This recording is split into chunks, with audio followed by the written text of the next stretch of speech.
been many traditional ways to celebrate Christmas. Celebrate.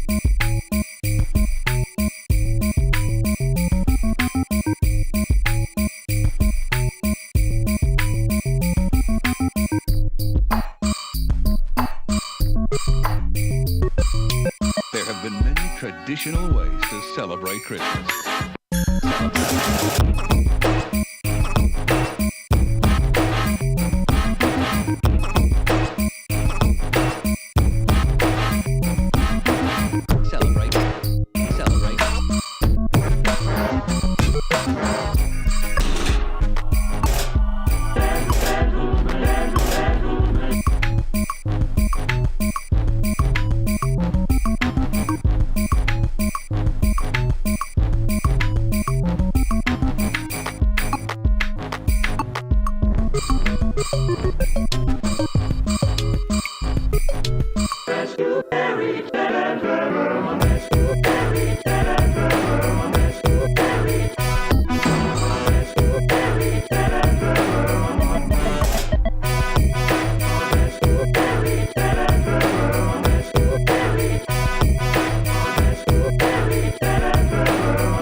Chill.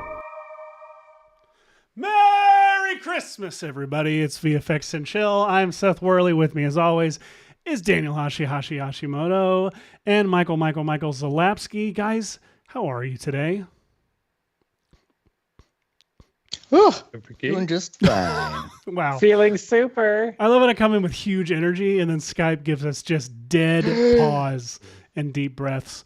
I said Merry Christmas, but I also want to clarify Happy Holidays to everybody, no matter what you celebrate. We are excited today to be talking about our Lord Jesus Christ. No, we're excited today to be About a man.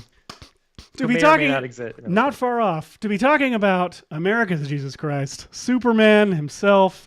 There's a new trailer that just came out yesterday, and it's pretty cool. How do you guys feel about it? I mean, at first, I started watching it. I was like, oh, it's it's a Superman thing. Oh, but he's injured. Oh, there's a dog, and then it just got way better from there. Like it was like I went from ho hum to like, oh, I'm actually excited about this. We should probably just like jump right into a couple it. of seconds. Yeah. So there is a dog, and let's just go ahead and let's real quick. We're gonna talk about the dog.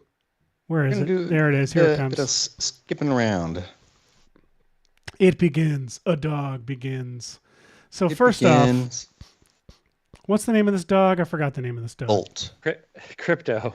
Crypto. Definitely crypto. Bolt.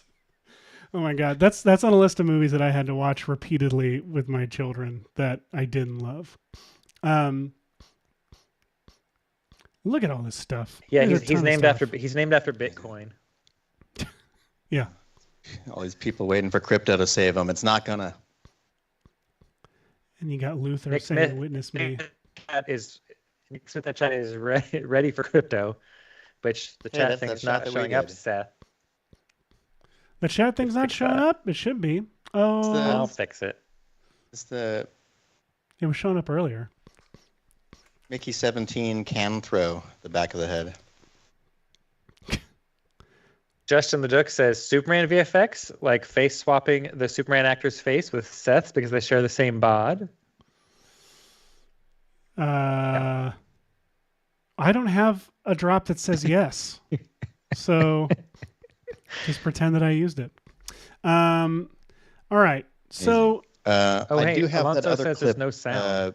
That's just the VFXs. Yeah, I'm running it right now. Look at it. Perfect. So here's a little slight cut down with a couple of repeats of some of the cool shots in this. So that one's the wildest one. That's the one that I'm seeing all over social of people being like, what's real? How did they film it? Like, what is the blah, blah, blah, blah, blah. But of course, the top thing is like, 2 actors on a green screen and a bunch of nerds. Yeah. Speaking of nerds, we got Nathan Fillion with the perfect nerd look. That's a cool shot. That I missed Superman sorry, I didn't realize before that Superman's in that shot with the dragon. Let me go back here. He might be in that Luthor Core shot too. Like I love this shot. He's so tiny. It's so good. I didn't notice him until now. I'm being honest. That's amazing. Even though it cut to him in there. It's a trailer. You don't trust cuts. No, you can't. And is that the Daily Planet building that they show at the beginning? Oh, I'm just having trouble seeing. It's what like that the is. thing is like creating a portal around the Daily Planet logo. Maybe so. It's a Blade Runner Sky advertisement. Yeah, because it's such a weird thing otherwise. Because they showed the Daily Planet earlier in it, but that to me doesn't look necessarily like an object on a building. That's some kind of giant like eye, like space thing. Whatever it is, I like it. And let me real quick talk about. Oh shoot! I've already forgotten her last name. Rachel. What did we figure out her name? Because I love her from Marvelous Mrs. Maisel. Hang on. Handebra. Oh gosh. I was talking before we went live. I was talking about how much I love Rachel Brosnahan. Brosnahan. I had it backwards. She is absolutely pitch perfect casting for Lois Lane because Margot Kidder had this like. I know this isn't like, I don't think this is a continuation of Donner's universe. It's just using the theme and et cetera. But like, I don't know that for sure. Actually, I'm sure that our audience and our chat knows. But like Margot Kidder has this like really Margot Kidder energy where it's like, she's this like almost intimidatingly, aggressively intelligent. She's a journalist, right? So like, and Rachel Brosnahan is Marvelous Mrs. Maisel, who is like me. Yeah. Whoops, something happened. Yeah. Anyway, the point is, are we back? I hope we're back. I think we're all good. Alonso Perez Yaksik in the chat says, "I'm not 100% on board with Superman casting it. The dude looks exactly like Clark Kent and Superman. I don't know what more you want, man." Yeah, but he was a jerk in Twisters. Visually. Whatever. You know who was a bigger jerk in Twisters? The Twisters. The Twisters. Yeah, you want the Twisters to play Superman? That would have been nuts. That would have been that's what I'll be doing today. Casting. That's what I'll be doing today on the show. I'll be swapping out Superman with tornadoes. So yeah, sorry, I'll click play on this. I didn't mean to go off on my Rachel Brosnahan fanboying, but there's always time for Rachel Brosnahan talk. So, hey, look, a baseball field. Oh, they're trying to copy Batman third one. The one with the Anne ball Hathaway. field. No, yeah. This is original Superman lands a plane in the baseball field. Right. That's right. There's some standard VFX stuff that we've done on the show before. I feel like we've done enough of it on the show before. We don't need to do. Yeah, that's we don't need to go watch Cheap one. Tricks. That's cheap. Yeah, your Captain Marvelous Mrs. Maisel episode has a lot of stuff like that. I like this shot, flying up through some sky. I like that. I'm wondering if that is following the earlier shot of being engulfed in flame. Oh, maybe. Yeah, or maybe it's a tribute to our favorite David Sedaris book, When You Are Engulfed in Flames, which is actually my favorite title of any book ever. Pretty cool looking. He's like, where is there no fire? The sky. And then... yeah, no surprise seeing some really great, beautifully framed and thought out VFX in this thing. But before the show started, Hash, you were saying something about this shot before the show started, though. Oh, well, as soon as I cut to this shot, I thought it was going to like fire up the Pixies and a bunch of buildings were going to explode in the background is what it looks like to me. There's no reason we can't do that. The last shot of Fight Club is what I'm... We can just take the clips from Fight Club and put a cape on him. Perfect. So, what calls out to you today? Well, in case it's not clear, Gosh, everybody, we're going to recreate people in the chat. VFX. Now that we've scrubbed through some of these, do weigh in and let us know about these. And by weighing in, meaning what should we recreate on the show today. What do you want to know how to do? Besides this, what do we want to do? I'm sharing my screen for a second just because I wanted to remind everyone that. This is important. This context, James Gunn says, I've always given my VFX artist collaborators time to do their jobs properly and the respect they deserve. The quality of VFX in those films is uniformly great because of it, and because my friends at Weta and Framestore and ILM are more amazingly talented. This is why we wrapped Superman a year before release and why they're hard at work at many shots months before that. This is why we start heartily editing during the shoot. It's why I prepare vigorously and why I didn't mean to read this all out loud. Now I'm stuck. Keep going. Don't stop. Why we only shoot finished screenplays. And Supergirl, which I'm not directing, is being handled the same way. I can't praise the VFX artists that help us create magic enough. It's so nice to hear a director actually... Digital magic. That's right, George. It's so nice to see a director who's not trying to hide the fact that it's visual effects and gives them the credit and gives them time to do things right. Like, especially a big guy like this. I mean, I am sure that no matter what house you work at, VFX are always going to be a time crunchy, difficult job, which is why people should call out and thank the people that have to do them. But yeah, this is impressive. I mean, Guardians 1, I know, was almost an experiment by Marvel to see how much of their production could be virtual and live in the same universe, and they knew that it was just like an arm they could cut off if it didn't work. And, it's exciting. All right. There are some suggestions in the chat already. Let's hear them. Jason Murphy wants us to create a photoreal crypto.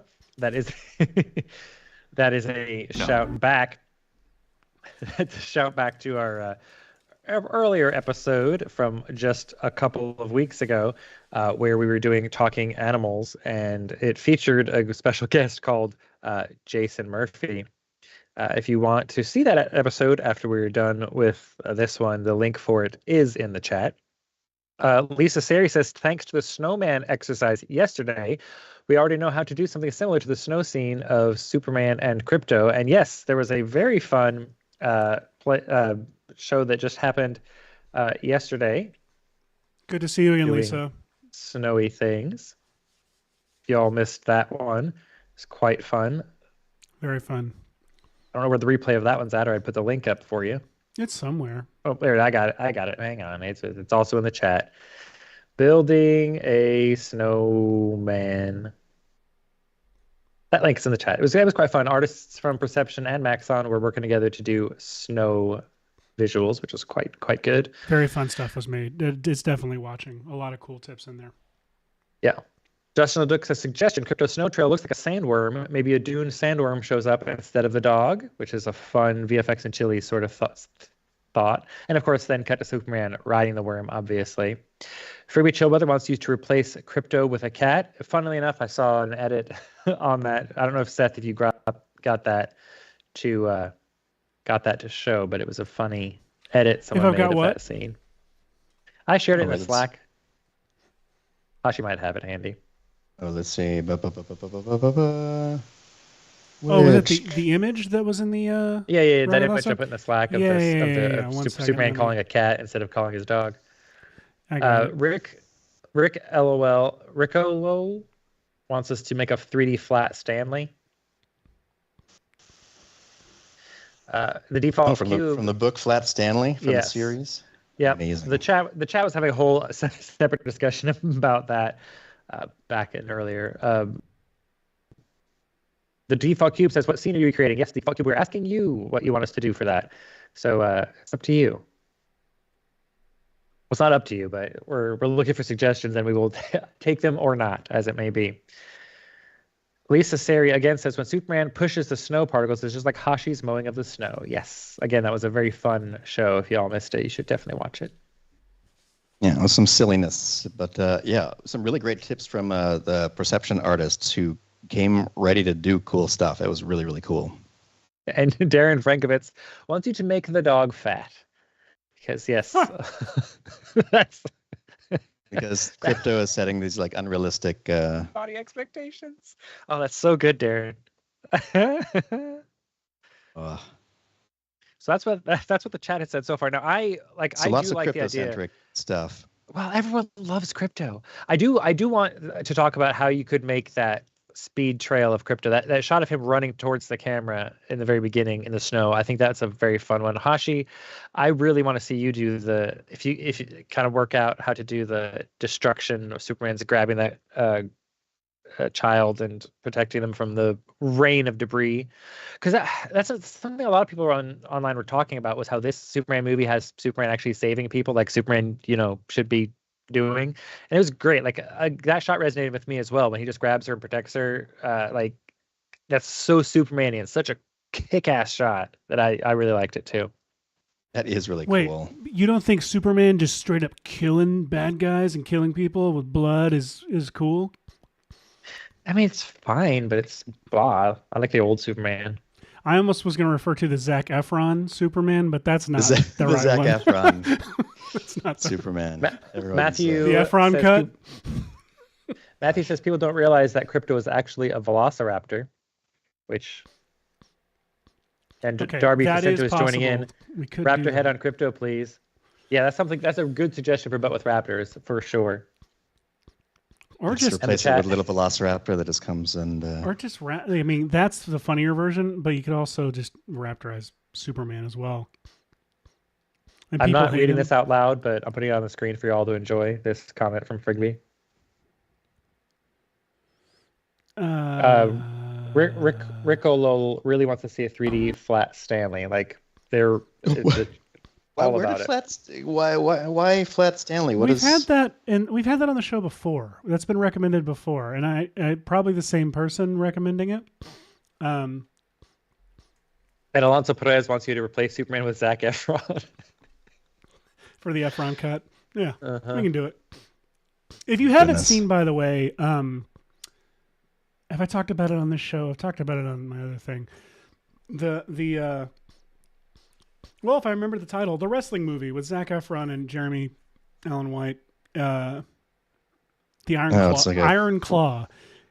Efron's incredible in it, and it is a absolutely tragic but at the same time sweet and wonderful movie. And people should check it out while we're talking about Efron. Anyways, Superman, we are going to be doing. That was me trying to segue, and I ended up singing it by accident. So it's like I'm a child, just like. Anyways, Superman. Clearly, I forgot my medicine this morning. Superman. I'm also getting a lot of lag. Classic. For some reason. Oh, right. Oh, okay. You guys aren't just awkwardly staring at me. My computer's just lagging a ton. You there? Yeah, I am. I'm here. Okay. But yes, I think there was a healthy mix of you guys awkwardly staring at me while I made terrible jokes and my computer freezing up at the same time. So that's the VFX and chill promise. absolutely it is. So here's what I'm thinking. We take a quick break. When we come back, we dive into some Superman shots. So we have a very short amount of time to figure out what we want to do. Okay, Hush? Perfect. Great. I'm up here, you moron! I'm gonna bash your brains in.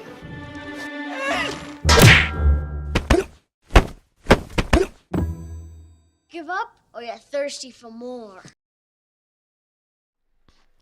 Welcome back. If you're just joining We're us. back, and we are talking Superman, the new James Gunn Superman, and we were thinking that we would maybe try to recreate some of the VFX from it. So I think that I'm going to try to do something in the vein of that ridiculous slow-mo shot. Ridiculous cool is what I mean there. Ridiculous. And I'm going to spend the whole episode making a drop that says ridiculous. Not really. I'm probably going to work on... So what do you have over here? Look at that little dog. Oh, yeah. I forgot that I downloaded this dog. And now it's in all your default projects. Well, I better save Which this is very dog. easy to do now in Cinema 4D. You can have multiple starting projects from the home screen in the new version, which is very nice. So if there's something, if there's some way you like to start a scene, or there's 3 or 4 different kind of scenes you kind of start with the same sort of thing in it all the time, you can now have, as soon as you open Cinema 4D, it says, hey, which one of these 4 preset scenes would you like to start with? And it gives you a nice little head start. Oh, I haven't done the multiples yet. I for a while had a Yeah. default project, but Yeah, you can add a bunch of just preset project files to start with. It's in there. It's really nice and handy. There's some ones already suggested for you, and you can add your own. They're called templates, I believe is what this new start screen calls them. let's see. Someone was mentioning this snow thing earlier today, and I'm just going to quickly play where we ended up with this thing. This was the very goofy snowman scene of a. Oh, I tried Oh, rendering yeah. this out, but I That's didn't cool. realize that my displacement map moved, but my UV offset actually wasn't in sync with it, so it looked really weird. that's yeah, looking I killer. have, The particles through the volume mesher came out really nice. I have them volume meshing even to the ground. That's why it's running so slow. It's doing the whole ground too, so the snow can like cake into itself to fill in Oh, the nice. gap that it's making with the thing. That's great. And also, dude. this is this really like weird animation I have going on. It's moving his little thorax around. Oh yeah. So that's why I'm All right. tantalized. So let's close that, and I'm going to now bring in this little truck, some kind of UN truck, and Me I and truck? grab this prop. I'm in that truck? An untruck. Oh, okay. I'm going to delete the little hand cart here and give myself just these little O2 tank. Because I think that that's what those are. At first I thought they were like construction, like those like cement barrier things or something, but I think that it's an some kind of a thing. So let's see, I'll save this. And now let's arrange these. Let's throw a cloner in here. Hopefully this is just one mesh. Let me dig down into here. Oh my gosh. How complicated is this thing? Okay. Oh, weird. Okay, well, let's optimize this a little bit. Let's grab these objects, move them down. Boop. Okay. There we go. And let's reveal. Where's all the geometry from this? Just going to grab. I guess I could put the whole thing in a connect object, right? Whoops. You could. What are you trying to do with it, and why? I just want it to be one piece of geometry instead of all these. Oh, you can Separate. run the connect and delete command. Yeah. Does connect and delete by default weld? No, but after you run that, you can hit UO, which is the optimized command shortcut. Oh, I like that. Thank you, Michael. Yeah. Look at that. So let's see. Let me see how split up this truck is. It looked like a photogrammetry scan to me, but it actually feels. Maybe it is just a model with a texture on it. Cool. Well, that's great because I want to destroy it somehow. Let's add a ground plane and a human, meaning a figure. Okay. So, oh yeah, size is a little off. So, see, so what Superman was doing was actually not as impressive as we all think. It's very. You're just protecting her from a Hot Wheels crash. Well, Just okay, look, your joke is very funny, but I'm not putting it. But that ending line is why I'm not putting it up on the screen. I'm gonna retell your joke, sans smut. I'll be happy to put that up on the screen. Michael Parallax says, does anyone else always hear Sarah Douglas / Ursa from Superman 2 sing Superman every time you hear Superman? No, just me and Darren Dauterman. Joke for you, I love jokes. Superman fans, so humor fans.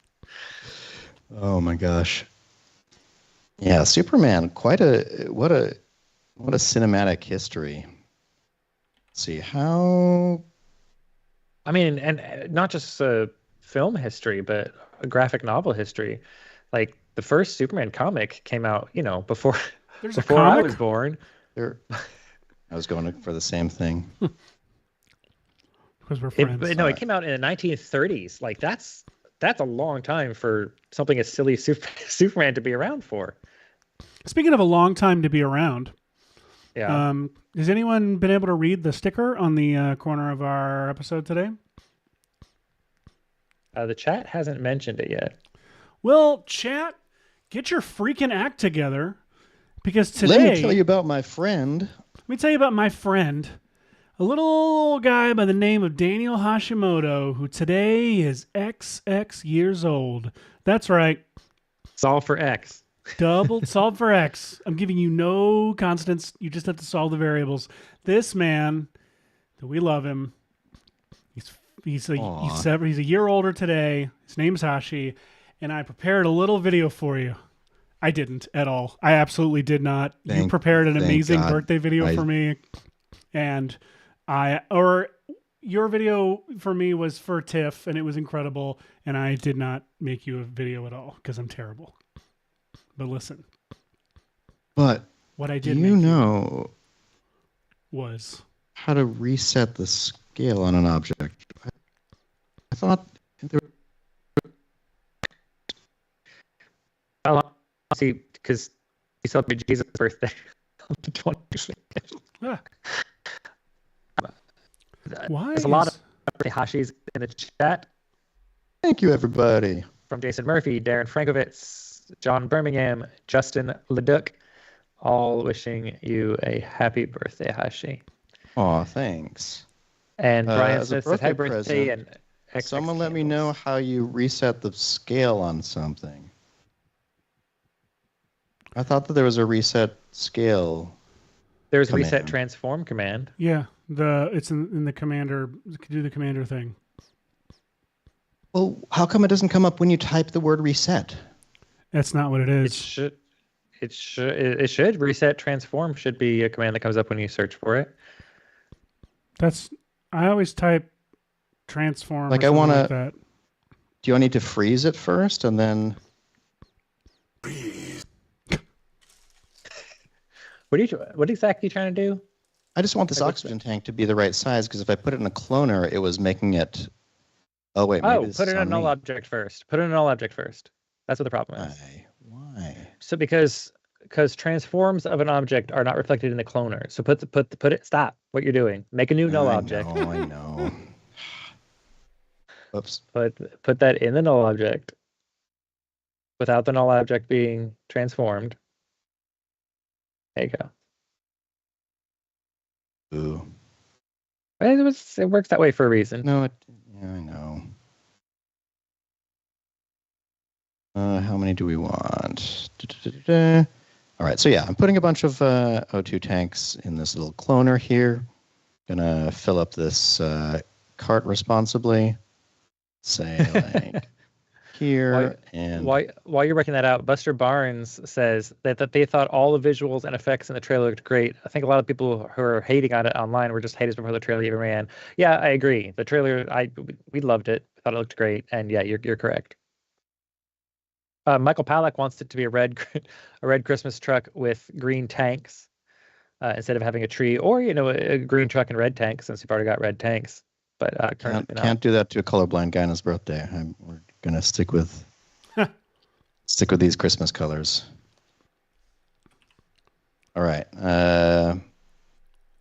bigger plane and okay. The action in that really feels just like it's almost just the flesh of the kaiju's toe spreading out. It's wild. Like it doesn't feel like it's a step of it. It just looks like you can see the. Anyway, very cool. It just looks like like when you like step down and like the skin kind of just spreads out from the weight. Yeah. Like that's what it looks like is happening to the car right at that moment because like the toes are already planted. Let me see. Josiah says, "Are you making a scene from the trailer with Superman saves a little girl?" Yes, Josiah. That is what Hashi is currently working on. I don't actually know if Seth is working on anything right now, but that is what Hashi is currently working on. I mean, I'm working on something. So I'm going to add a little bit of a maybe a random effector just to. Yeah, a little bit, just a tiny bit of X and Z randomness would be good, I think, and of course rotation fully. Yeah, so let's turn that down to like maybe 5 rotation. Whoops, wrong rotation there. 100% always do. So here's what we're doing. So yeah, so like 5 centimeters worth of wobbliness. They kind of loaded it up like that. The other really fun thing you could do is, Sorry, I just heard a sound that sounded like disconnecting, but we're here, right? No, that's you. I think taking a screenshot. Whoops. Oh, I was trying to save. All right. Oh yeah. So the random effector added some a bit of X and Y, and then translating the what is H heading? Yeah, H is heading. Yes. All right. Turn that up to 180 so it pitch, can bank, and heading.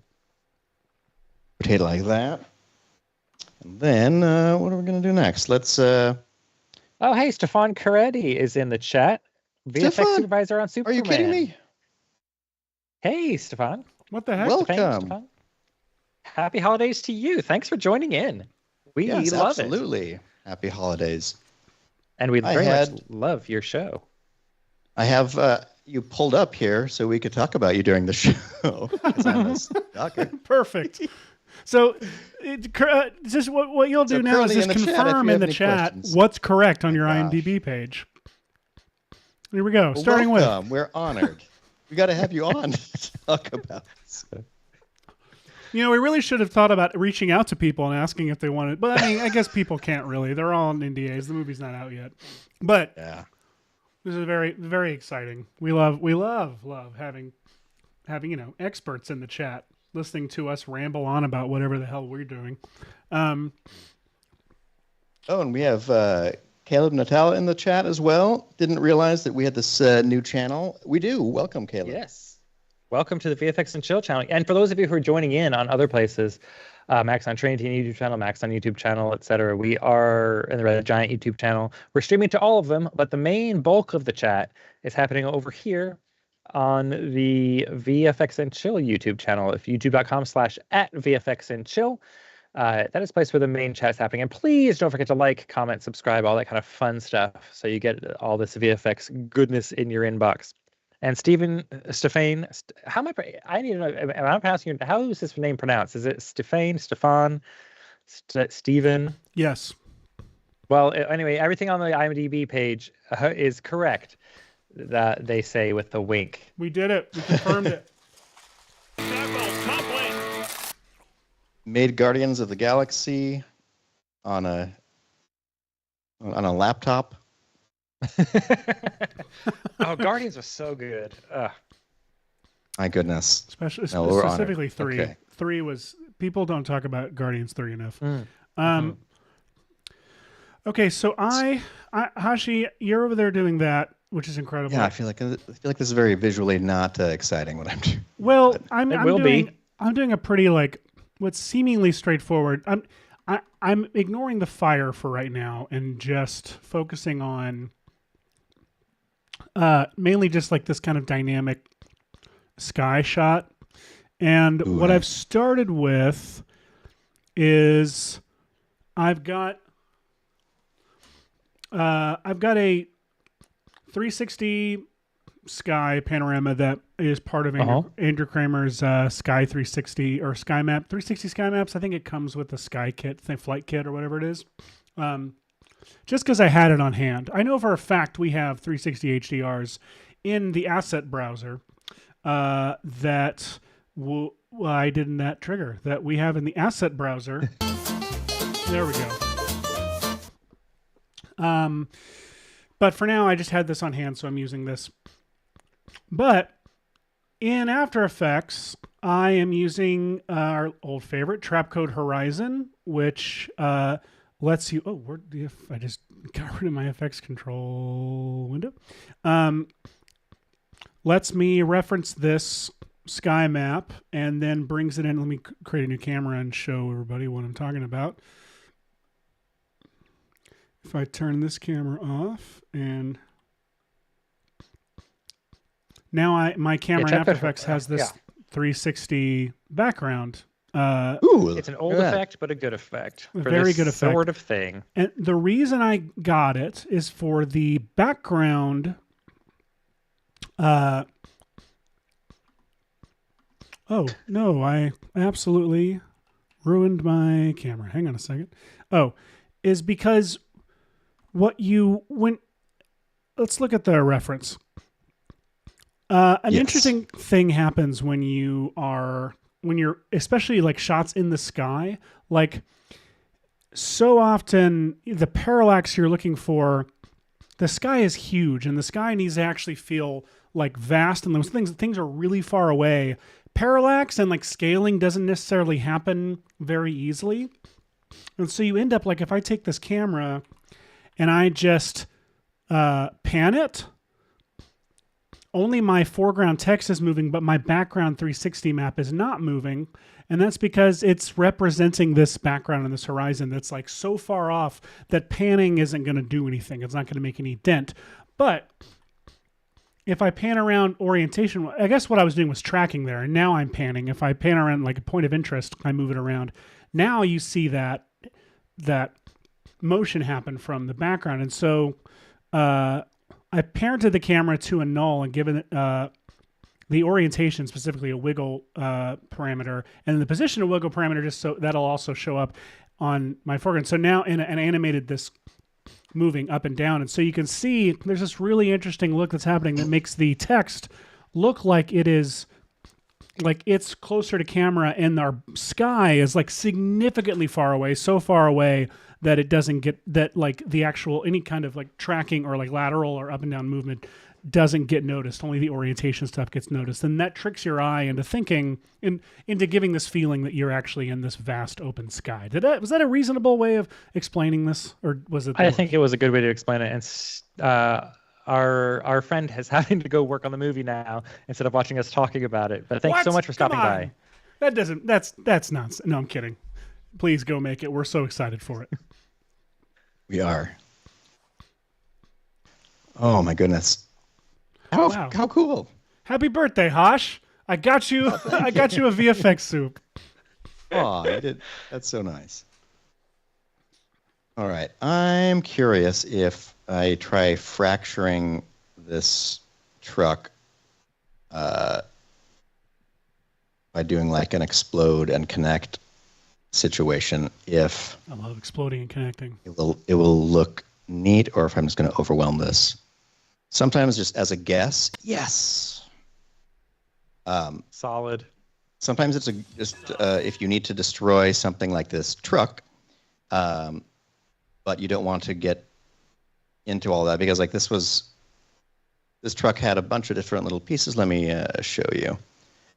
So the truck is sort of split into several pieces, like many models may be, but I threw them all into a connect object, and then once in the connect object, I just have this one truck, and it has a whole bunch of polygon tags and all of the materials laid out like that.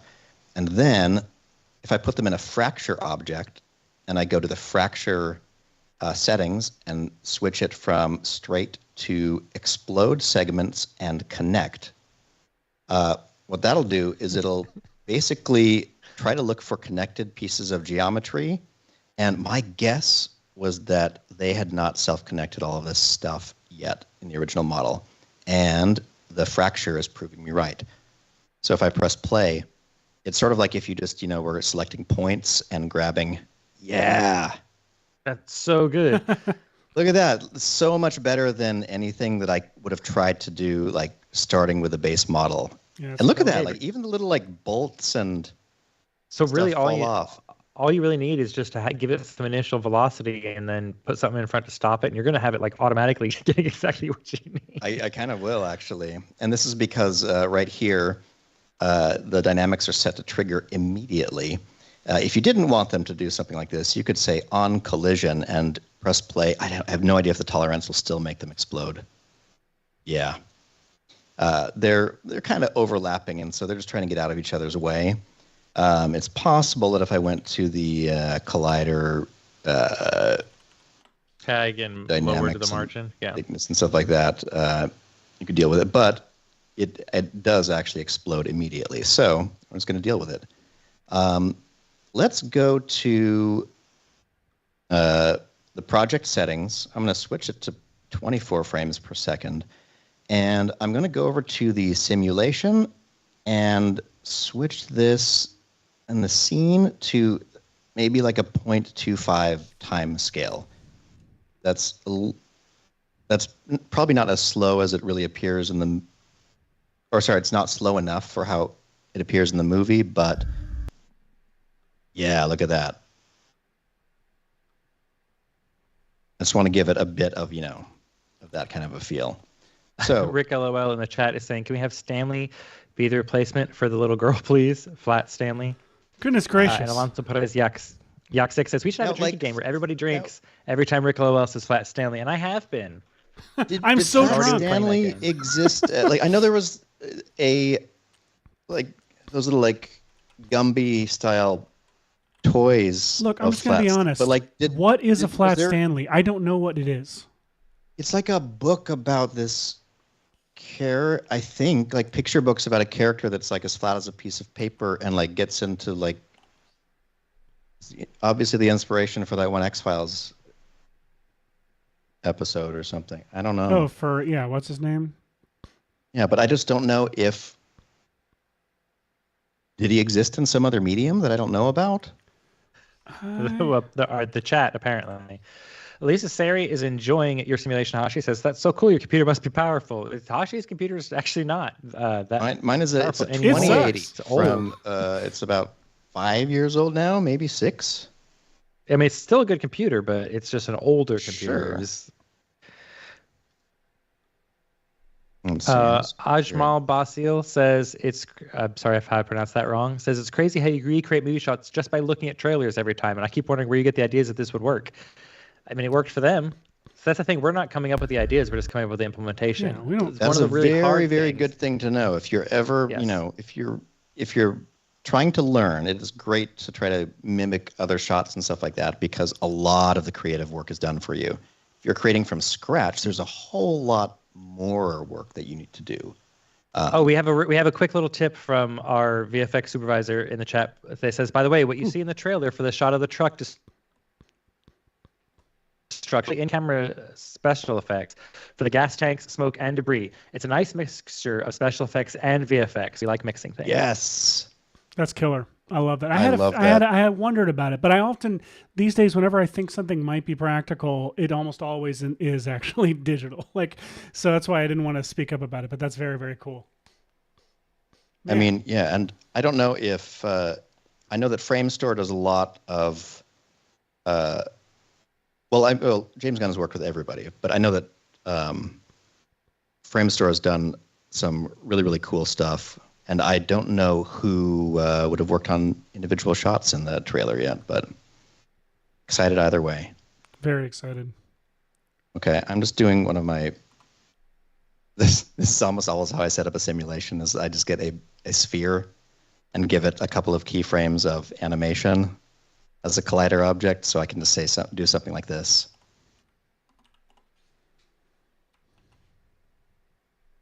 Look at that. I am not displeased with this.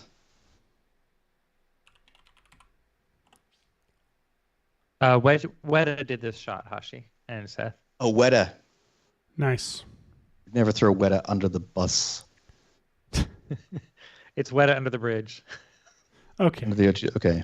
So I'm going to add some turbulence to the scene and turn the turbulence up. Let me see how much that does. I need a quick reminder how random expression works in After Effects. Can I do amplitude in terms of how random it is, or is this for individual things you want them to be in random places, it's or you want them to be wiggling? Basically I'm duplicating a layer with fractal noise, and I want the evolution on it to be, or I guess I want the seed to be random on each one.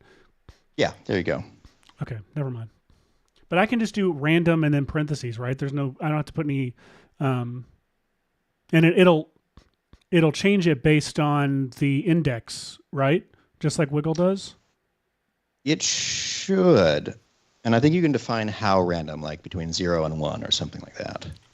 Just by putting a number in to the like random parenthesis 1, 3. Like it'll be a random number anywhere between 1 and 3 or whatever. Ah, okay. Great. Thank you. Oh, this is fun. This is wild because I need to play with right now I'm trying to play with the real dynamics of this truck being hit on the front and hopefully propelling that stuff back in this direction. I'm going to just move my keyframe in one frame, which should increase the speed by what? 33%? Oh, amazing. Okay. I'm going to grab specifically... Oh, yikes.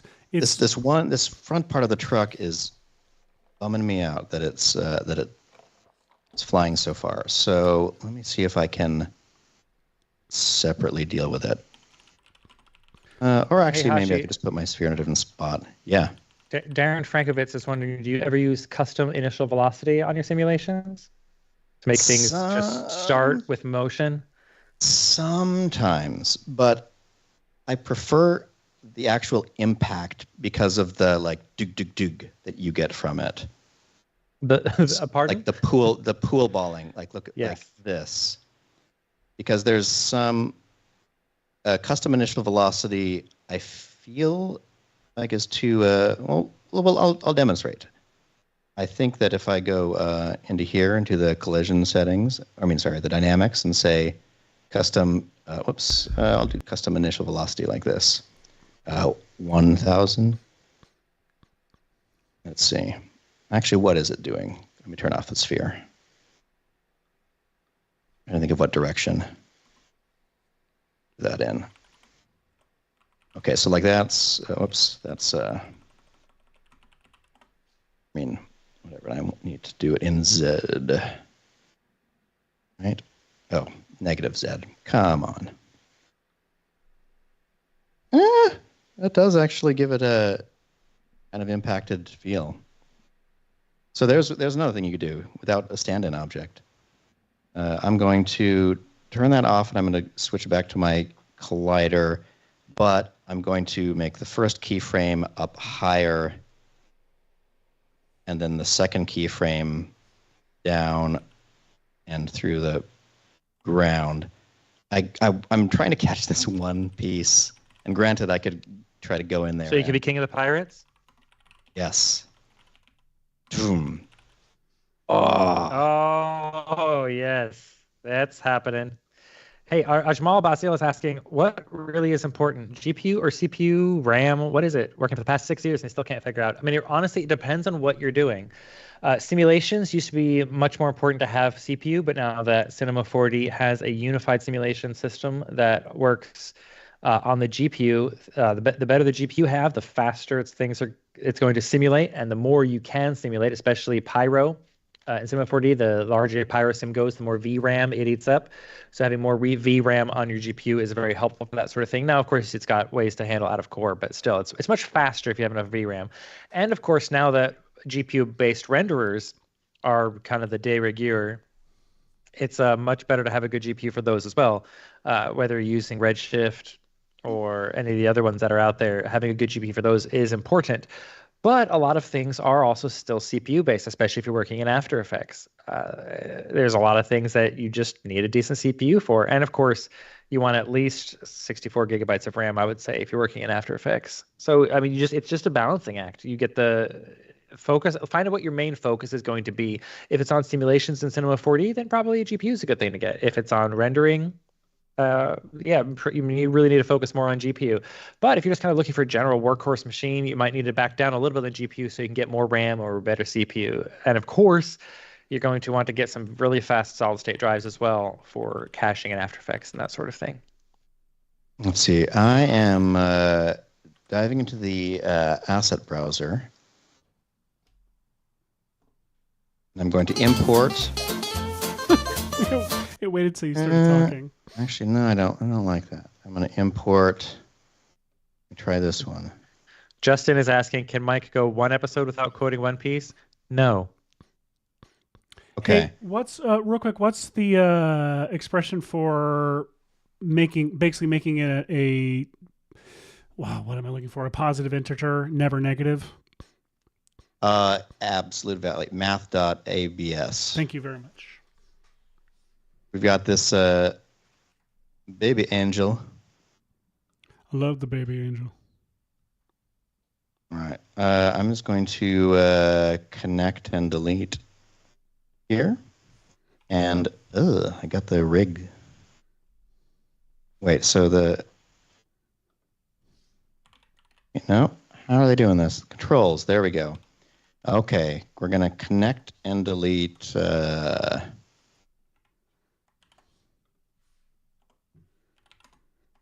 Oh, so hey, now I've got this there's cartoony boy. Jamie Hashimoto in the chat is saying, happy birthday, Hashi. So happy birthday Thank from you, Jamie. Jamie. Lisa says that research is ongoing for the best computer because Lisa's thinking about getting a new computer. I will say, if you're doing research on what computer is going to be best, look at Puget Systems website. I'm not saying buy a Puget system, although you probably should. They're great. But they've got research that they just give out for free that they've been doing on After Effects and Cinema 4D and GPU renderers like Redshift. And they say specific, like they put same computer, but then swap out the GPUs, and they do all these tests, and they can tell. So if you do research, just looking at their white pages, you can find out exactly what CPU is best for certain tasks, what GPU is best, what kind of RAM. Like they've done all the testing for you because they've got all these computer parts around. And so even if you don't buy from them, but again, you probably should because they're great. But even if you don't buy from them, they're a great place to go to learn more about what computers actually do in real world projects. Regular old benchmarking is fine, but they test with real world projects in the software that we use every day, Premiere Pro, After Effects, Cinema 4D, and they can tell you just from looking at their site what's going to be best for you. So highly recommend Puget Systems. What kind of bear is best? Never mind. False. Bears beats Battlestar Galactica. Rick LOL is trying to get me drunk in the chat. Good. What did I do? Drunk on my horchata. Why? What are you trying Okay. to do, Hashi? Sorry. I know I went off on having in the this chat. weird tangent. I am grabbing this character to put over in my truck setup here. Is that boy standing in for Superman? This boy is about to become Flat Stanley. Gotta, What am I you doing? gotta stay stronger. You can't give in to them so easily. It won't paste. Flat Stanley won't paste into here. So never mind. Okay, we're just going to quickly go back to this for a second. Simulation tags, we're going to do a collider there on this object. And we're just going to play around a little bit with how we have to hit these oxygen tanks to make them dangerous. You know what this looks like? Deep Pull is the rabbit in your headlights music video right now. Anyone? I actually don't know that one. What's that? It's let me see if I can pull it up real quick.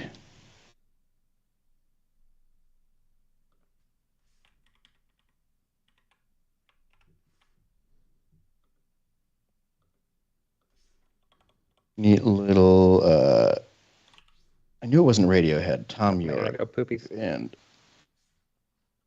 let me see. I'll try to one of those like silly concept. A guy is walking down this tunnel, but it's very dangerous because there's all these cars there, so you're very worried about him the whole time. And then, spoiler alert.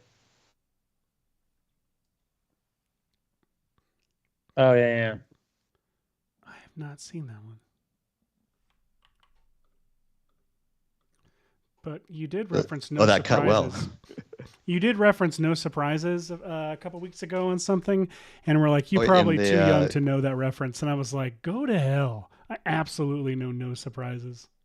I didn't know if you knew Radiohead the way that The way that you know Radiohead. the way that I do.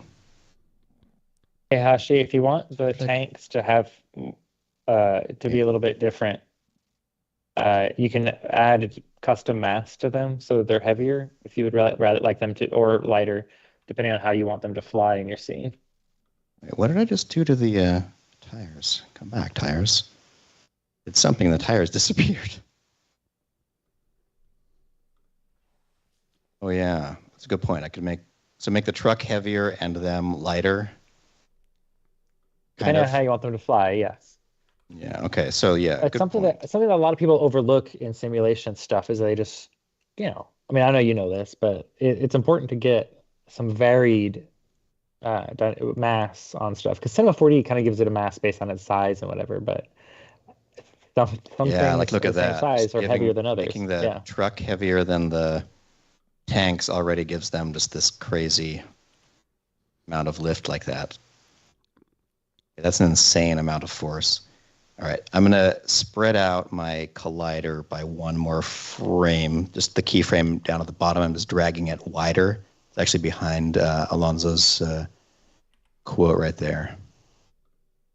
So look at that. Okay, I'm getting too much lift. What if it went upward? Does that send it forward? There we go. Yes. Okay, finally have the... All right, I'm going to make the oxygen tanks just a little bit heavier. Let's try a custom density of like 2.1 on them. Okay, that still flies them Oh, excuse good me. amount. Michael Pollack says probably krypton gas in those tanks. Nice. Ajmal is Check it out. asking, how would you stop, or Ahmal is asking, how would you stop those tires from sinking into the ground, Hashi? Oh, that is a silly little error. It may be because they're actually already through the ground. Yep. And that one of the things that I could have done ahead of time is if I had grabbed the truck here with the dynamic place tool, I could grab it like this and then set it on the ground. Wait. Oh, does it not want to because of my fracture? Yeah, Settings. probably. Oh, there we go. Move the fracture object. Okay. See if I just click it like this? Watch. See the truck just adjusted itself a teeny bit? That should put it above the ground. The second thing that might be happening is there's so much velocity from this that the refresh rate for the simulation might be getting in the way. So let me play and see if stuff still sinks through the ground. Actually, that dynamic place solved a lot of it. And I can peek under the ground. So yeah, I still do have stuff going down under the ground with this. So what I could do is I can go How many Control D divisions to my are on your project ground, Hashi? simulation. Say it again. How much? You know what? I bet there's how many not very polygons? many. You I think this is probably the need more default polygons. plane. Oh yeah, you need. Plane. Let's turn this up to 64. You want to go as low as you can get away with. I'm also Probably going off to the go dynamic to place my tool, by the way. What did I say? I said get off the dynamic place tool, by the way, because every time you mouse Oh, over the gosh, thing, thank it's you. starting to.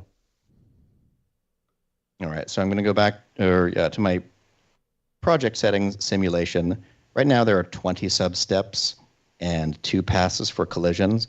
If I turned up the substeps to more, I'll probably get more accurate stuff staying above ground. There you go.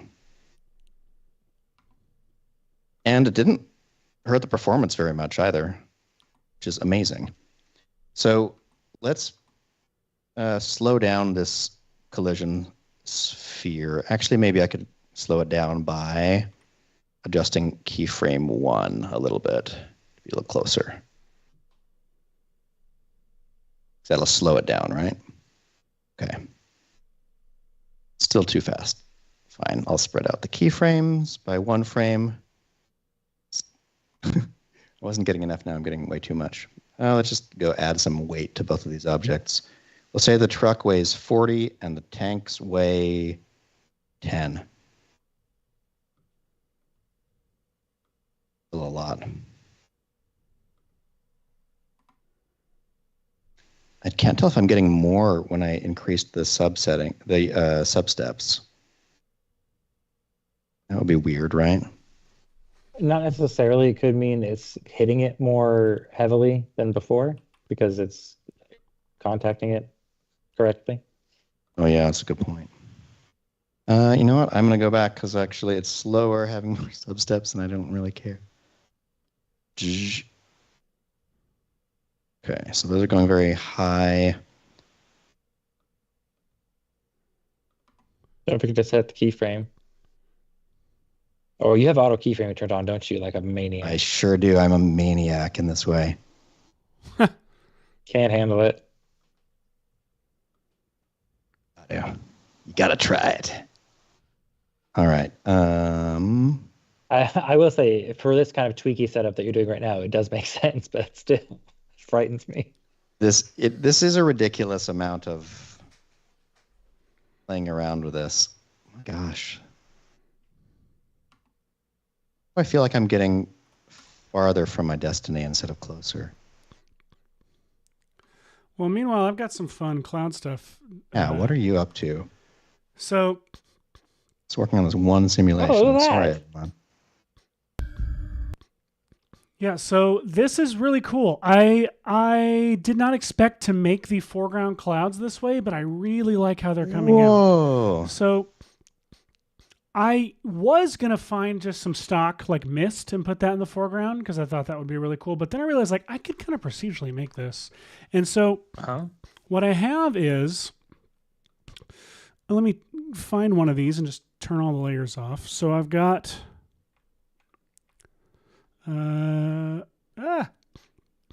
what? Close? No, here we go.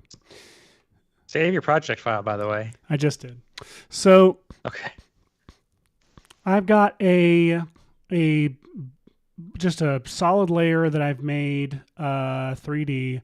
I've got a mask on it with the feather turned up to like 322 here. And then I've got fractal noise turned on. And the first layer of fractal noise is scaled up really big. And the contrast is jacked up to like 242, right? And so just to give you like, this is what the default looks like. This is what I have it actually looking like. Then I do this unsharp mask, which was doing something earlier and now it's doing less. I may not actually need that on here.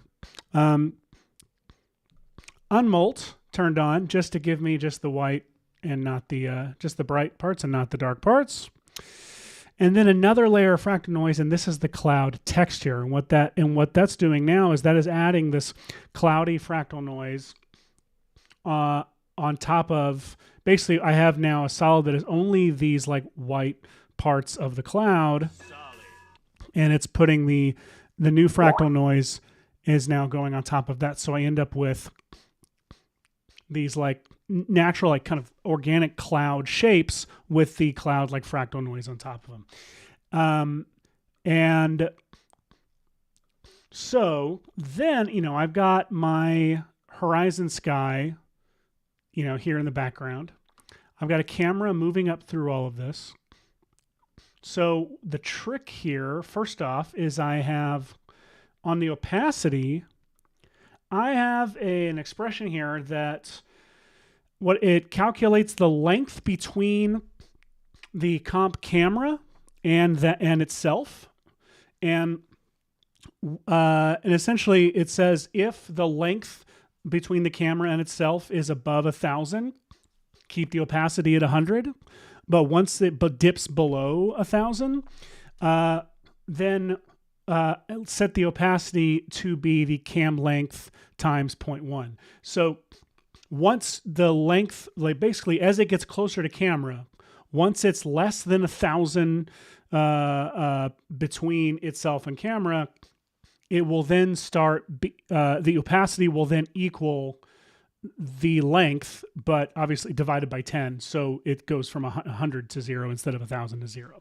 And so what that does is that creates this organic, as it gets closer to camera, the opacity, it fades out, or at least it should. It doesn't seem to be doing that here as well. I'm not sure why, but here we go. So now it's not just like it's not just shutting off all of a sudden. It is fading out as it gets closer to camera. And then here is the fun part. So on each of these fractal noises, on the first one, I go to evolution options, or maybe I don't on this one. Let me see. It's just on the second one. I should do it on the first one too.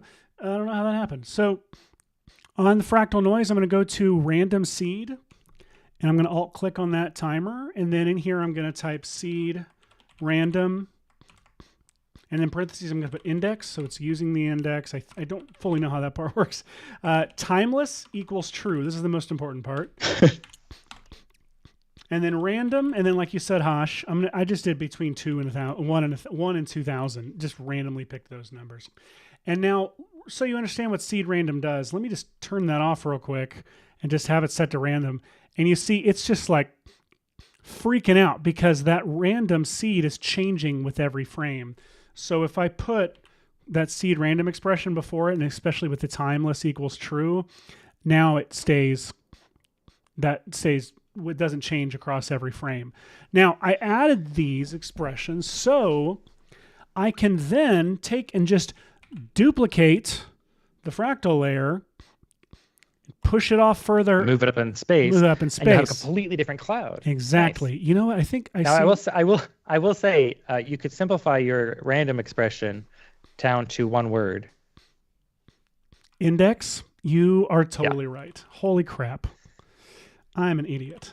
Thank you, Michael. Because this is it's a random seed, so it doesn't matter how close or how far away from one number to another is. It's going to be a different random seed feeding the algorithm, or whatever. You're totally the equation. Right. So it could be 1 to 2 is going to be as different as 1 to 1,000. But you're absolutely right. Some good tips there on using seed random, because sometimes people want to use randomness that's not index based or for values that aren't as off as this is, and would need to have random numbers between here and there, and knowing how to keep it from animating is a very good tip. So not a useless thing to have done. Totally. So there you go. And I basically just duplicated these clouds like a million times. You know what's going to look awesome is blur behind. Oh, 100%. Once I start comping this stuff, it's going to start looking really cool. Yeah. So it's going to look amazing. Like, it already looks good. Yeah. It's going to look amazing. Oh my gosh. So now I just got to add a Superman into here and fly with him, and then add, my lens flare, which the lens flare is going to get tricky because it's going to have to use multiple clouds of obscuration. That's tricky. I'm going to have to figure that out. That's solvable. I bet if you even just had it on random, your eyes would just believe that it was proper. You will believe that a lens flare is operating accurately. Yes. Yeah. Oh my gosh. Cool. All right. I'm going to keep working. Actually, I think we need to take a quick break. We'll be right back after this. I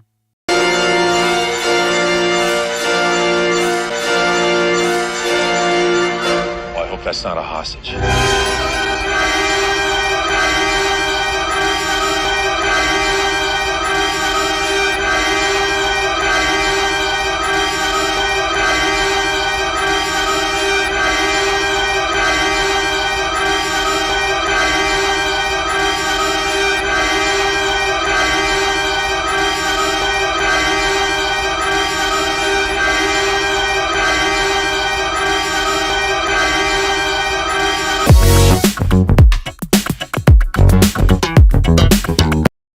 Oh, we need to change that. It's at 11. Oh, that's old. Yeah. Sorry, we're at 11 now. And you all know because you're watching.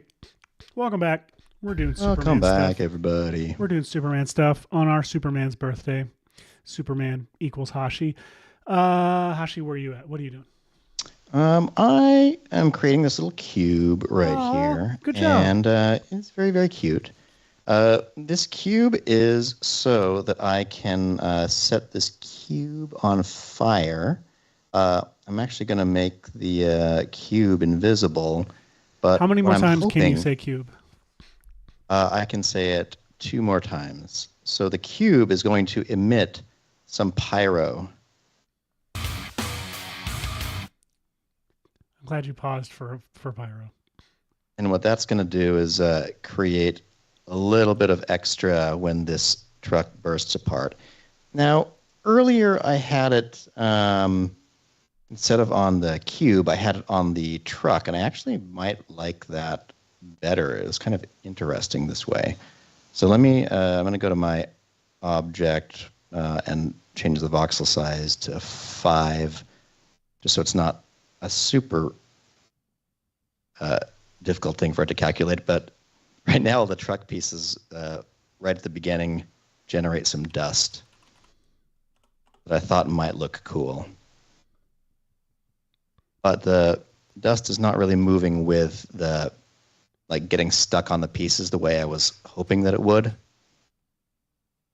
It's sort of just getting parted by them. So maybe this isn't the best thought out idea. I could maybe have the oxygen tanks also emit some pyro that is set at a low temperature, like 1000. Or 0 and just go density if you don't want fire. You just need smoke or vapor, I guess. Oh, really? I was always I mean, depends what you're after. Well, look how much that looks like those nuclear test blasts. Like when a house shakes or something and all the dust shakes off of it. Okay, I'm going to add in some wind forces. Wind. This is just for the pyro. I was gonna find a Superman image to just to use, but I'm actually gonna make myself the person flying, and I have an idea on how to capture that. So I'm gonna mute myself and go over here and take stupid pictures of myself while you work. So Incredible. Yell if you need anything. It's stupid. All of it. Amen. By the way, speaking of Harrison Ford, have you guys watched Shrinking? Have you recommended Shrinking to me? I have not, I've only watched a bit of Shrinking. I watched 3 episodes last night. I was like, I'll try this. My brother's recommended it to me and spoken very highly of it. Other people have too. I in tears, dude. It's so good, and it's the best writing anyone's done for Harrison Ford in maybe his career. Like, honestly, it's the most fun I've ever seen Harrison Ford having, and he's so good in it. I cannot recommend enough just for his performance alone. I mean, it is an Apple TV show, so it kind of is a given that it's going to be good. But to hear that it's that good is nice. Sure, yeah, but it has all the Ted Lasso writers and such, obviously, and it's just cast is amazing. Holy crap, Hosh, that's the coolest thing I've ever seen. I like how you're like, yeah, Shrinking's cool, but look at this. Have you tried exploding a truck? We should pitch an Apple TV series that is also like an emotionally intelligent series like Shrinking, but call it Exploding. Yes. Nailed it. I'm going to go film something. Oh, hey, Seth, before you go take your pictures, Michael Palak has a very good suggestion that you need to take off your glasses first, because otherwise it would be Clark Kent flying, and that can never happen. Listen, I have something very important to tell you. Oh, wait, I don't know how to respond. Never mind. Damn it. I rearranged my drops, and I can't find them anymore. I did it 2 weeks ago thinking this is going to be so nice, and then I've forgotten how I did it. Anyway, Paulak, consistent as always. Love you. Here I go. All right, wind. I'm going to turn up this wind more. Is this enough time? I know we're an hour 15 into the show. I don't know how much more people are interested even in this. I mean, I think we'd like to see you get it more completed. Yeah. Like you've already got stuff flying. You're gonna have the dust. You're gonna have the smoke and stuff. Next, you need a particle system to have all the little debris that you're gonna clone. Simple geo shapes onto. Yeah. I'm gonna turn off. You're so close to there. Thank you. I'm turning off my smoke for a second, just because I want to just watch the sim happen properly. Oh, that's so good. Excellent. So let's see. Let me see if I add a little bit more turbulence, if that makes it too wacky. Not bad. Let me try playing with the scale of the turbulence. This is good, but not enough just straightforward motion with the tanks, because it's really such an outward motion in the trailer, or lateral movement, right? Very lateral, yes. They're all moving. There's almost no lift.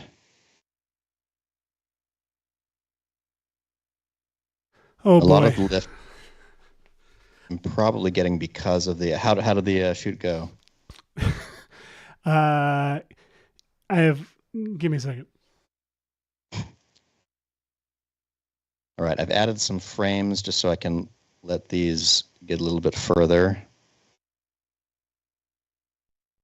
Oh, yeah, that turbulence is doing way too much now. Indeed. Okay, fine. No turbulence, just straight up dynamics. Oh, man, look at that. Look at the drag catching up with all of them. Okay, so let's go to my simulation scene here. Damping is at 2%. Could I go to the objects independently and say, so they're already excluding the wind, and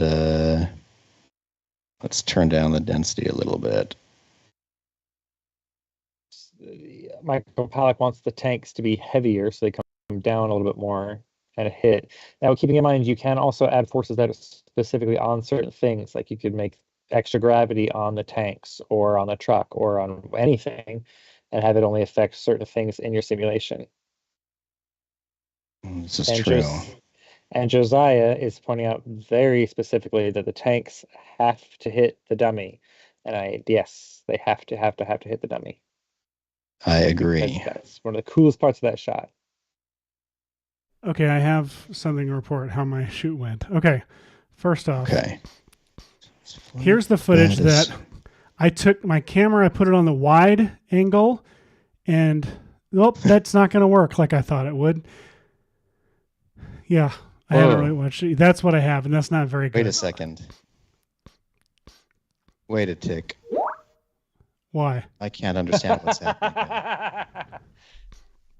For those of you who can't hear that sound, Hashi just took a screenshot of the Skype window, so he's now has this image. How do I keep doing that? I don't think I'm even clicked into that. But okay, so I took my phone, put it on a wide angle, put it on the ground, and then jumped off a table and jumped over it.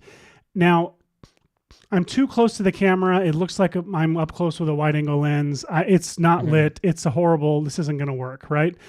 But more importantly, I'm now going to show you footage from my Ring camera of how that jump actually went.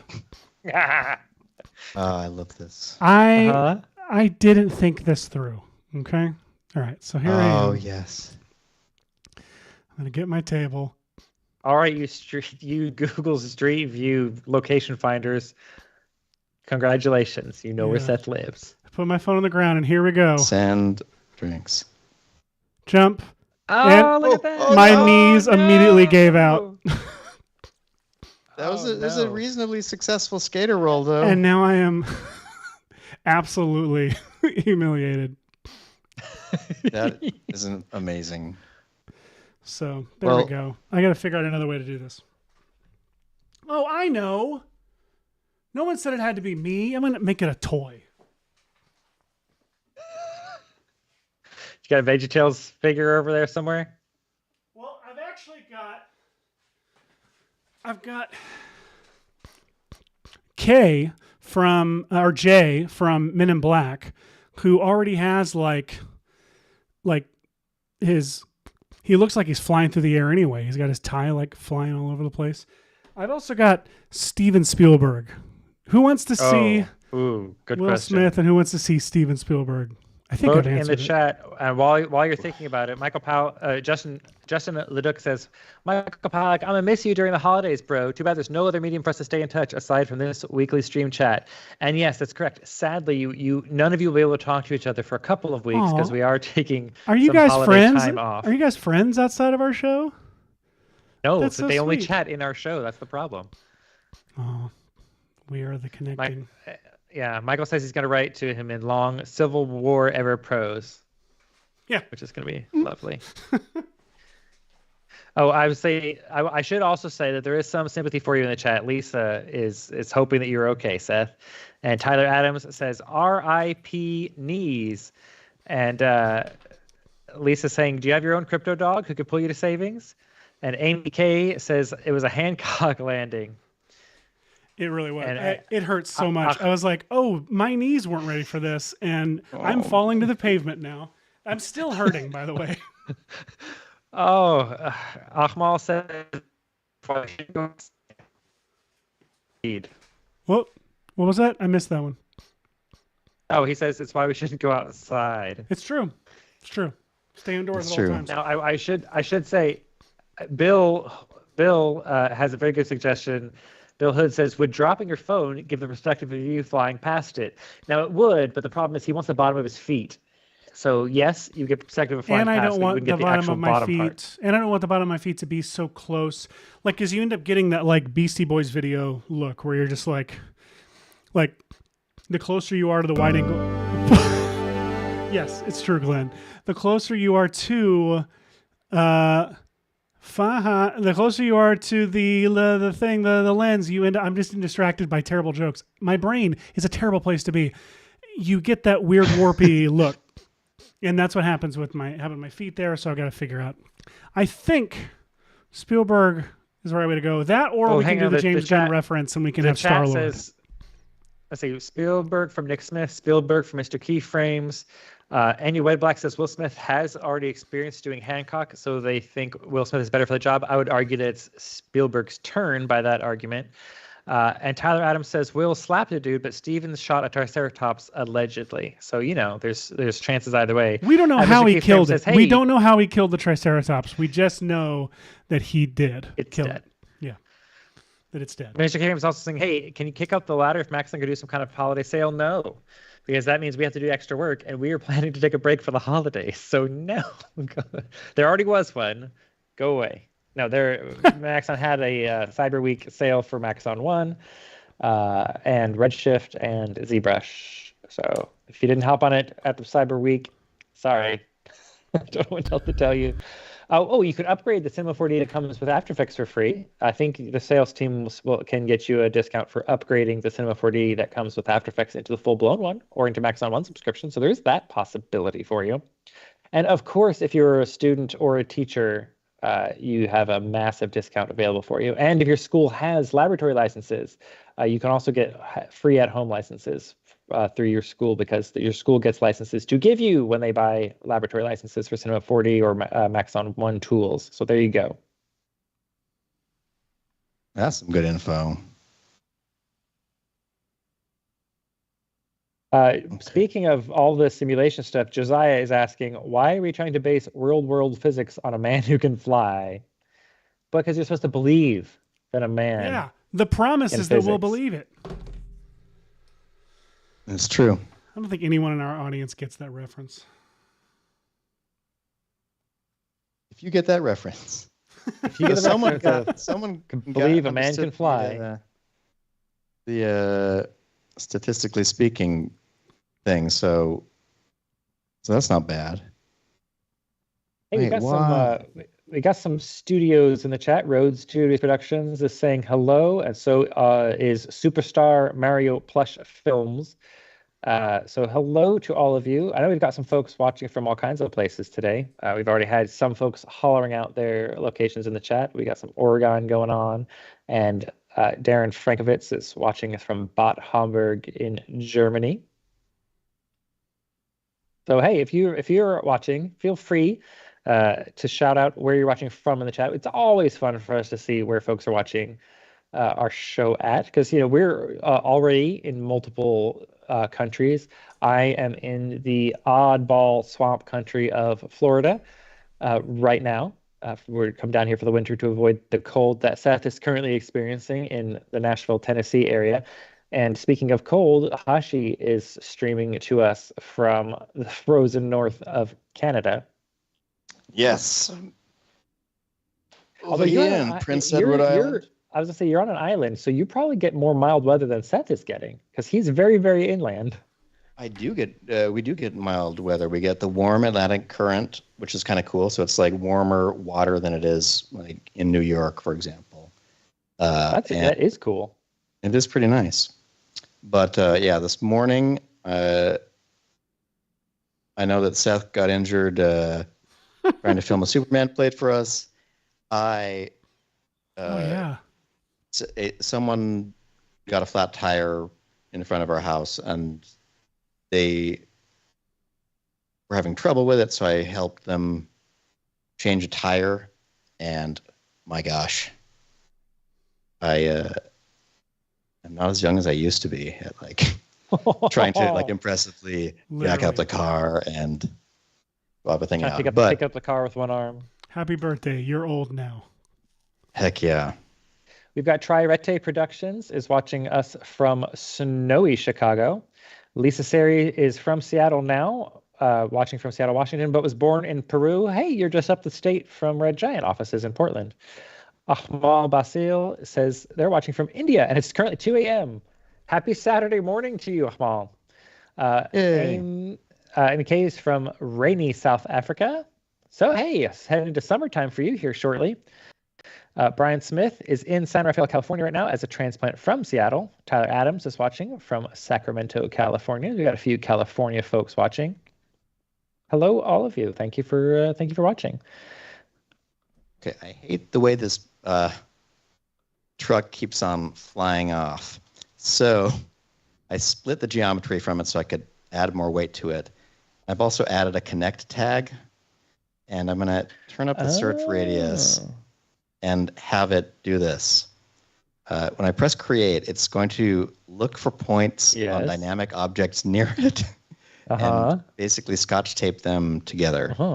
This is a little bit silly, and I'm going to turn up the stretchiness on them. But what I'm hoping that'll do is it'll turn the front of the car into like one mass stuck together, and then the back piece. We're not seeing. Sorry, we're not seeing the screen. Now we are.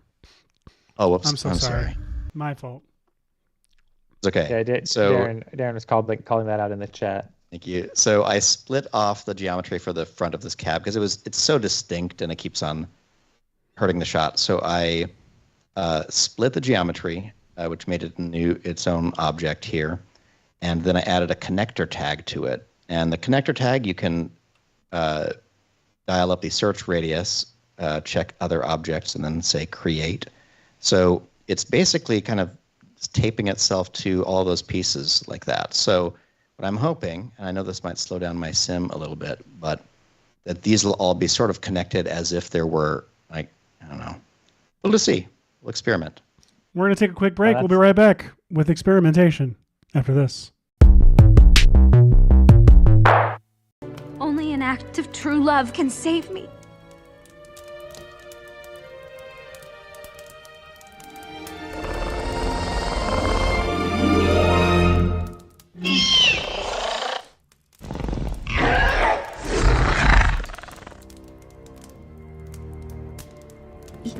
You said you did.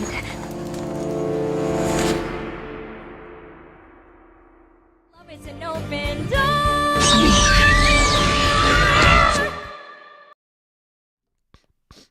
Welcome back. Welcome back, everyone. It's Superman Day. So yeah, we were here and going to try some experimenting with connecting the cab to some of the other parts. Yes, that's much better.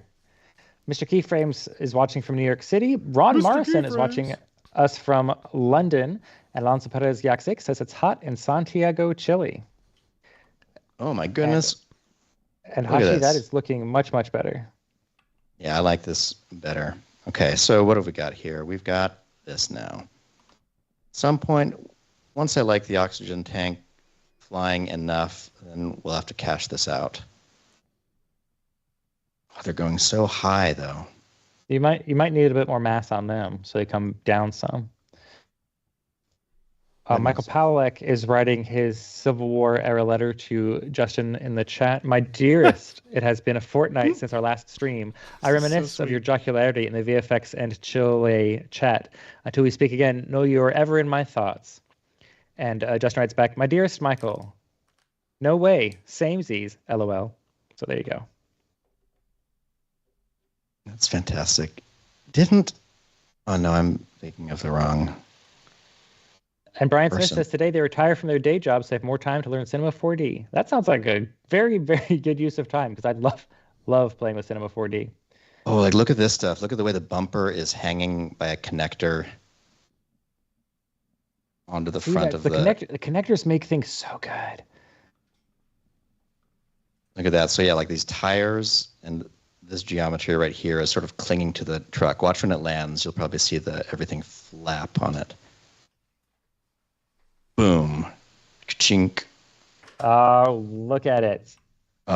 Beautiful. And even though there's no like physical thing connecting them, just when you see the motion, it makes sense in your head, you know? Yeah. I should have been caching that. I wasn't.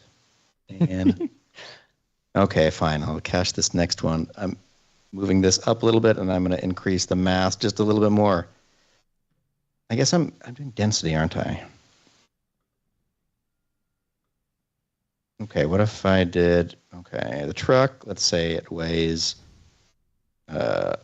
50, and we'll say the tanks weigh 25.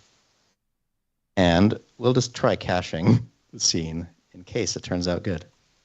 And while Caching you simulation. cache, I'm going to say hi to Road Studios Productions, who is in Florida. So hello, neighbor. Thomas Thant is asking, what software is this? That's a good question, Thomas. We are currently working in Cinema 4D. Hashi is currently, and Seth is working in After Effects using probably Red Giant tools shortly to comp his shot. We've got half an hour left in our show, so I'm sure he'll be moving to compositing shortly. Probably using Super Comp, if I were to guess. That wasn't me. Seth, there we go. Oh, you know what that sound is? What's happening? It's people trying to fish me and hack me on Skype. Oh, I had a couple of those today too. I keep getting added to it's so stupid. Yeah, those crypto groups. Yeah. Hashi Ahmal is asking, would adding a plane slightly angled above the gas tanks help it shoot straight instead of bursting in the sky? Yes, it would. It would. That's a simple and easy way to do it. But I think Hashi's wanting to be able to get the whole shot the whole shot happening without watching them bounce off an invisible plane in the sky. Plus, invisible planes are Wonder Woman's thing, not Superman's. So I realized that what I was doing before was I was adjusting the density of the objects instead of switching it over to mass. And so I was getting so all of my adjusting was doing very little. Okay. I set them both back to 1 just to see what they do at 1. Okay. That's what they do at 1. So let's go to the mass for the truck. Tell the truck to be a mass of about 4 and the oxygen tanks to be a mass of 0.9. Then we'll go to the cache, clear with scene cache.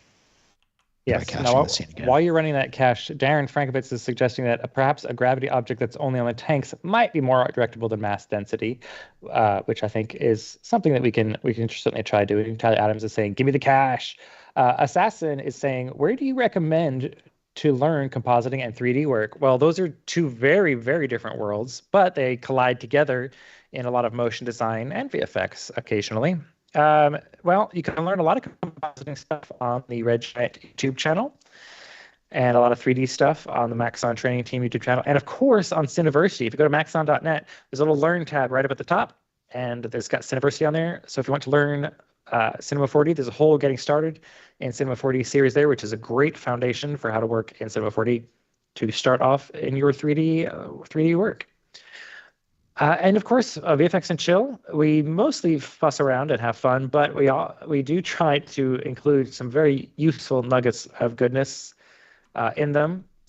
I always tell people, especially if you've got Maxon 1 or Red Giant tools, and you do any kind of VFX work and VFX compositing type stuff, watch the Getting Started in Supercomp video by Stu Maschwitz and its follow-up.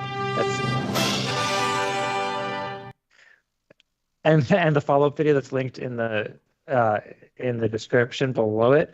The reason I do is because not only, sure, it's a good intro to that, one of my most favorite tools that Red Giant makes, but in the midst of him kind of walking through what it is, he gives you a lot of very useful information behind and why you want to do certain compositing tasks.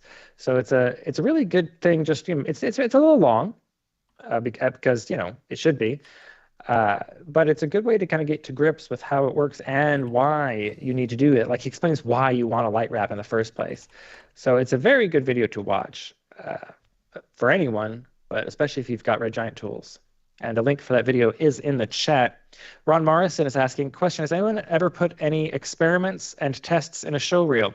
Yes, lots of people do. It's a good way to show that you have skills that you might not have been paid to do yet. Anytime you're making a show reel, think, what kind of work do I want to be doing?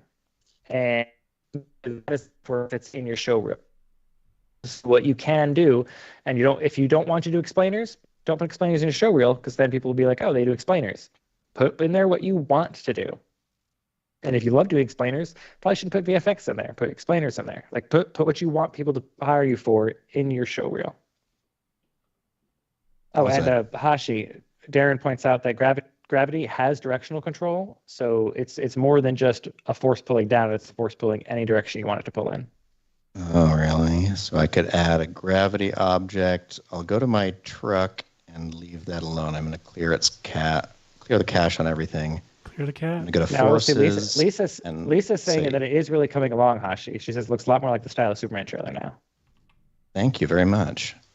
All right, so I've now I've disabled gravity from affecting the truck group, and I'm going over to the cloner group, which I'll just call the tanks group, and I'll call this the truck group, so I can kind of do that. I'll also tell this part of the truck to not use this gravity, and then I will go to my tanks, and I'll tell them that they can use, okay, it's an equivalent amount of gravity, 981 centimeters, but I can rotate it. That's what Mr. Frankovich says. Let's see it.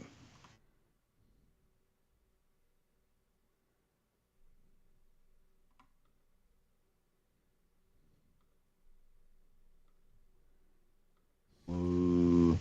Oh, I forgot I was on my keyframed camera. I was like, wow, I'm getting this dynamic. Yes, now we're getting the bottoms of them to flip forward to be the thing headed toward camera. Boom. Now I will say you can also set the mass to be weighted to a direction on your model as well, so you can make it heavier at the bottom versus the top, which is very useful for some things. Just as a note for anyone who's doing simulations in the future. That's pretty good. Oh my gosh. They're not flying past him now, though. They're falling right down next to him. Probably wasn't caching, was I? Man, come on, Hash. Well, it gives you a chance to adjust things. Michael Palak wants you to rotate them the other way. And while you're working on that, Hashi, Seth, do you have anything to work on? Ahmal is asking if you've got anything happening on your screen we can see. Well, I'm trying to think of how to solve the problem of... Maria?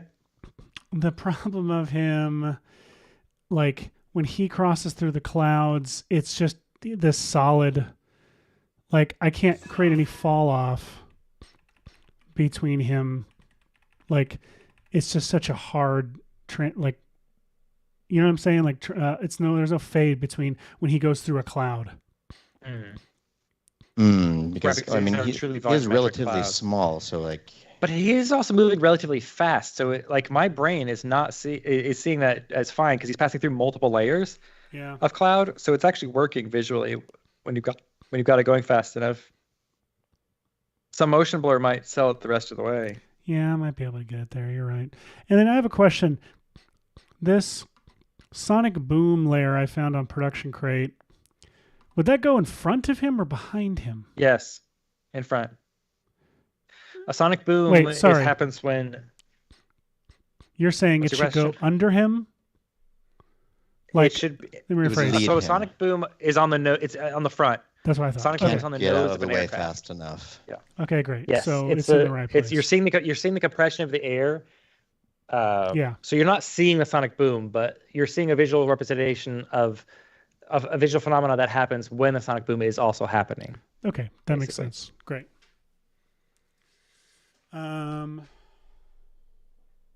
But hey, good question. Anna again points out anyone who's doing visual effects shots, if you're trying to do anything that's realistic, learn and ideally look at references of the phenomena you're trying to.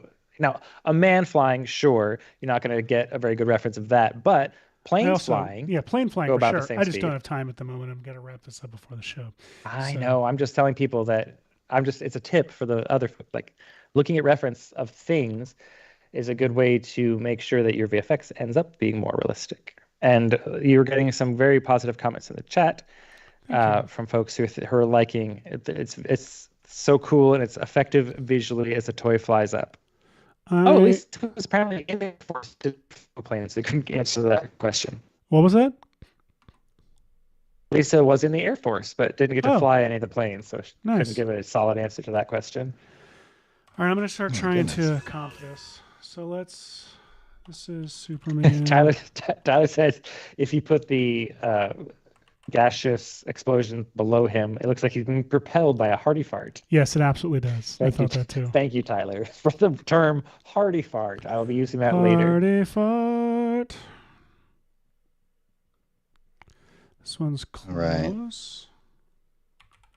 Right. Oh, that's We've got 20 minutes left. And Josiah says it's amazing, Seth, with a very happy starry-eyed emoji. Thank you. Or hard-eyed, can't tell. Tiny screen. I don't have, young person eyes. Oh.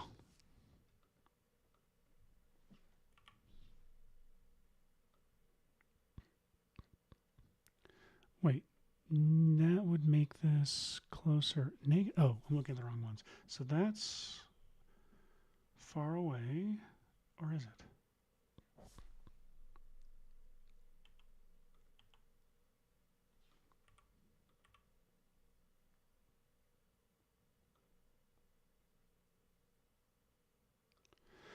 Oh, okay. On the Y, it's going to be negative. It's going to be far away. I just don't know why my brain is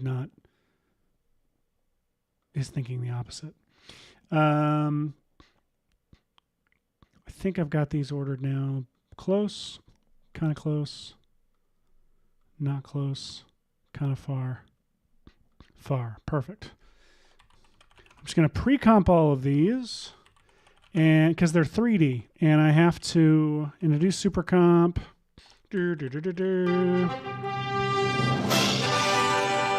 I have to pre-comp them and then hit this little guy right here that's collapse transformations. That way, you don't have to do them individually. You could do them all at once. Seth. But don't I want to comp them like? Don't I want to comp them all separately? Because I don't want one to blur. Then I guess I don't need to do that. You're right. Because when the collapse transformation works, you're not going to have any cloud in front of him until he's passed through it visually. You're totally right. So the blurring behind won't happen until he's passed through it. It's a very clever, it's a neat, clever workaround. Now I'm going to duplicate the camera, and I'm going to take since I have those expressions, I'm going to have the original. Actually, what I need to do is duplicate the camera, and it's null. Oh shoot, there was a wiggle parameter on it. Okay, this is where it gets tricky. Now this is where you put seed, random, and a number before the wiggle. That way it will always be the same wiggle. Oh, here we go. Just seed random 1, for example. Okay. Smart. Seed random 1, and then I'll do seed random 2 because why not? And now I'm going to duplicate these, and I'm actually going to keep the dupes in this comp. And I'm going to put the originals, I'm going to pre-comp them with the clouds, because the clouds are using those expressions with this original camera to make them fade out as they get closer to camera. So now I'm going to call this clouds. And motion and everything should still all match. Now, Mala's asking if you could put a little hole or have the clouds kind of move as he passes through, which would be fairly simple to do with some liquify, but we are out of time for doing it now. But yes, you're correct. That would be a nice way to make it I could also look more probably realistic. find like a... Ooh, there's a skull cloud on Production Crate? I didn't know that. Gotta have your skull cloud. That's exciting. I could probably do like a shockwave. They have a shockwave burst. I could use something like this, probably, but I don't really have time for it. So I'm going to, let's see, I've got, the clouds are, I don't need to collapse the clouds anymore, do I? Because, I want that because I want the internet. Well, no. Sorry. I don't need them because the camera's already in there. Okay. Horizon, clouds. Michael Palak wants a little Superman. roll rotation on the guy, by the way. A little rotation. Well, he's 2D, so it's gonna look 2D. You know what I will do? This could be fun. But he's far enough away, just a little bit. In fact, watch this. I'm tempted to do this, which is parent this camera to the camera. Oh, this is going to get too annoying and tricky.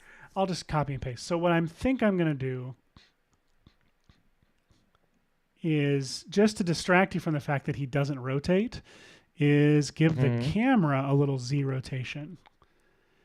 Let me see how this... Right? So then... Now that feels... Yeah. That distracts you. And now I have to copy that and paste that onto the camera in the clouds. Camera in the clouds. And now it all matches. All right. Now we take that, and that. The Superman clouds on the horizon. Is he passing through the clouds anymore? No, because reasons. Okay. Well, because I can collapse it and he will go through them, but I don't know if that'll translate into super comp. It will, I think. Nope, it did Always not. has his last one. Ah, crap. So, at least, well, maybe he will. If I put Superman below the clouds? Yes. Nope, it still didn't translate. Gosh, dang it. So what I can do... Oh, yeah, because it okay. Yeah. So what I'll actually do is I'll just have two Supermen. We'll do Superman behind, Superman in front, Superman front. Superman front will go on top of the clouds. Do a little classic split layer. Yep. Action. Just have him go up here, and then we'll fade out Superman front here with this little guy.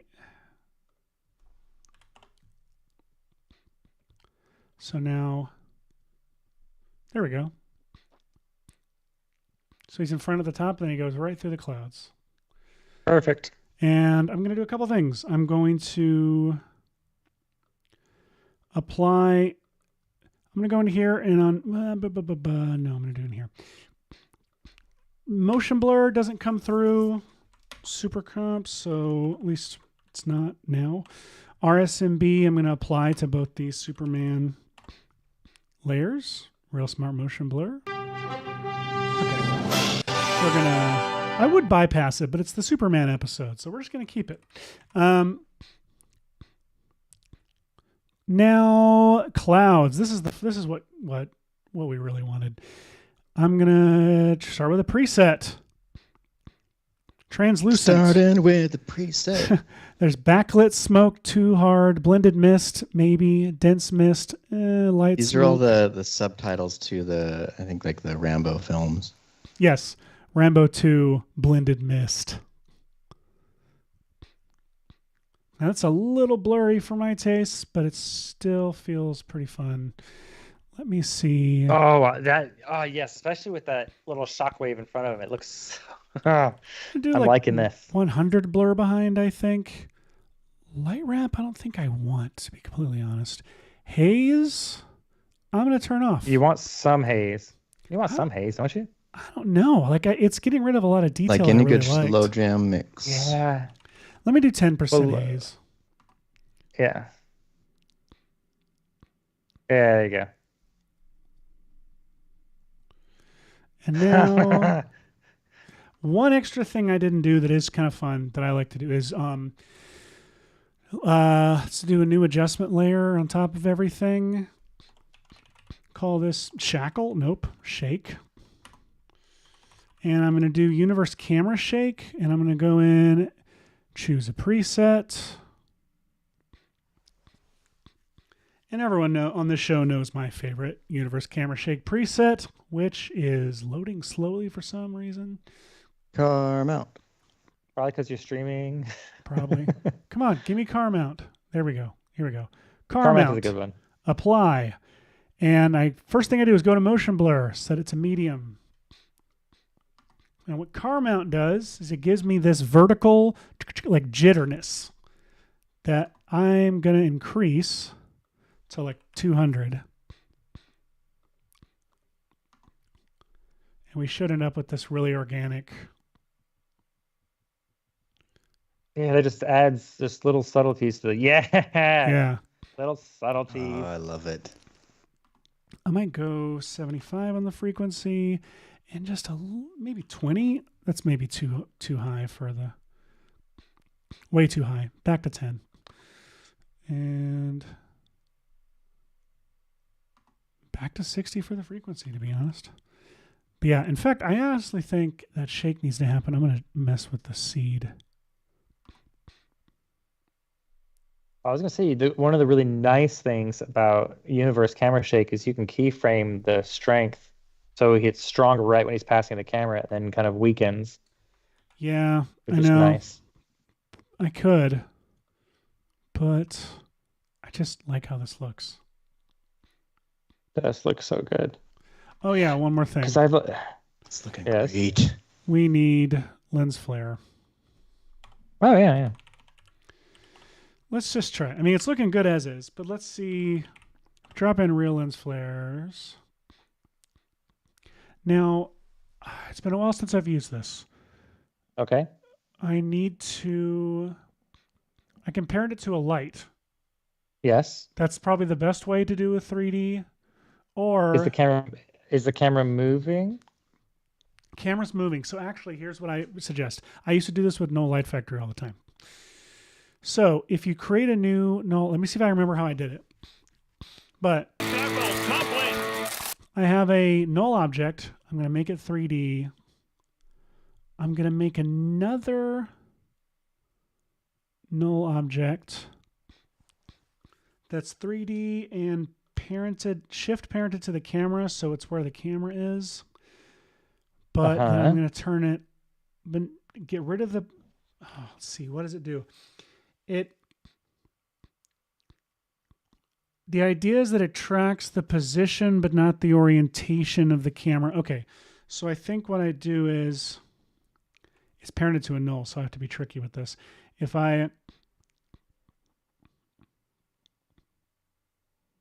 Oh, wait, I can just attach it to no. Okay. I don't know what you're trying to do. I parent it to the position of the camera. Hang on a second. So what I'm going to do is I want a null that is only going to, that's always going to, how do I say this? Because the camera's parented to a null, I have to parent it to world, not to, is this even going to work? I'm so sorry. I'm like going crazy. No, I like this. This is obsessively great. I think this null object, if I now parent this null object to this null object, what is it doing? That's about right. Yes, and it's not following the orientation. My goal is to make it. My goal is to make this null that I'm going to use for my flare to make it follow the sky, the 3D sky, and not like so that it's only responding to orientation and not to position of the camera. So it feels as far away as the sky does. And the hack that I've done for that in the past is to make a null that's going to be the source of my light, which I'm actually going to have to create a... No, I can parent that to comp. I mean, honestly, like, wouldn't just moving it very far away? Yes, but also no. Like, yes, it could, but I remember I had to do this on a space-related thing. It was the easiest thing this was the quickest way to do it for me, was to parent a null to the position of the camera, but not to the orientation. So it was always following the position of the camera, but not following the orientation. And then you take the 3D null and parent it to that thing so that the camera, whenever the camera would orient, it would move, the null would move, but if it moved position, it didn't. I know it's so abstract, it makes no sense, and I didn't do a good job of teaching it. This is a teaching podcast, or teaching show, but I did not teach anything just now because I don't even know if it worked. But let me see. If I go to real lens flares now, I can actually just parent the 2D flare here to world, right? Oh, no, wrong one. This is all backwards. I'm going to finish this and then ask how you're doing, Hash, so we can end on a good note. Parent to comp 0, 0, 0. And we turn it on. And we see how this looks. And then I'll mess with the flare itself. If you want to check the motion, just throw it into draft mode first. Oh, that's smart. I didn't mean that. I mean your layer switch, but also that. For those who don't know, if you turn your layer that Real Lens Flares is on into draft mode, Real Lens Flares goes into a draft mode where it renders things a lot faster at the expense of visual fidelity, and it'll warn you about that. But it's a great way to make sure your motion is right in the shot. Now, one thing you haven't done yet, Seth, that I'm really looking forward to is setting your obscuration layer. That's the one I'm most looking forward to. I know. Now let me see. Hang on. Okay, it looks like it's doing what it's supposed to be doing. So, right? That looks... Except for the sun is clearly a different part of the sky, but go ahead. Is a different what? Part of the sky, but go ahead. Assuming the clouds are lit so that's... Assuming the clouds what? We're lit so that the sun is over that location. I know. So I can do a couple things for obscuration. I can use the clouds as obscuration, or I can use Superman as obscuration. So that's what the clouds. Let's just do Superman, because that's going to be the most dramatic thing when he goes in front of it.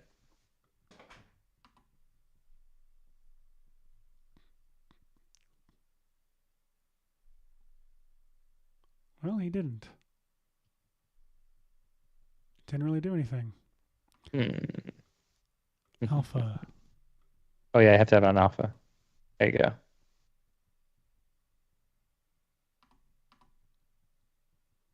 I keep thinking it's playing. Oh yeah, so he does. Yeah, there you go. Yeah. So real quick, let's go in here and let's get I need a new sun.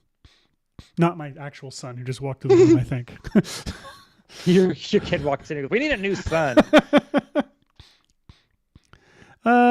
Global, distant sun. Why not?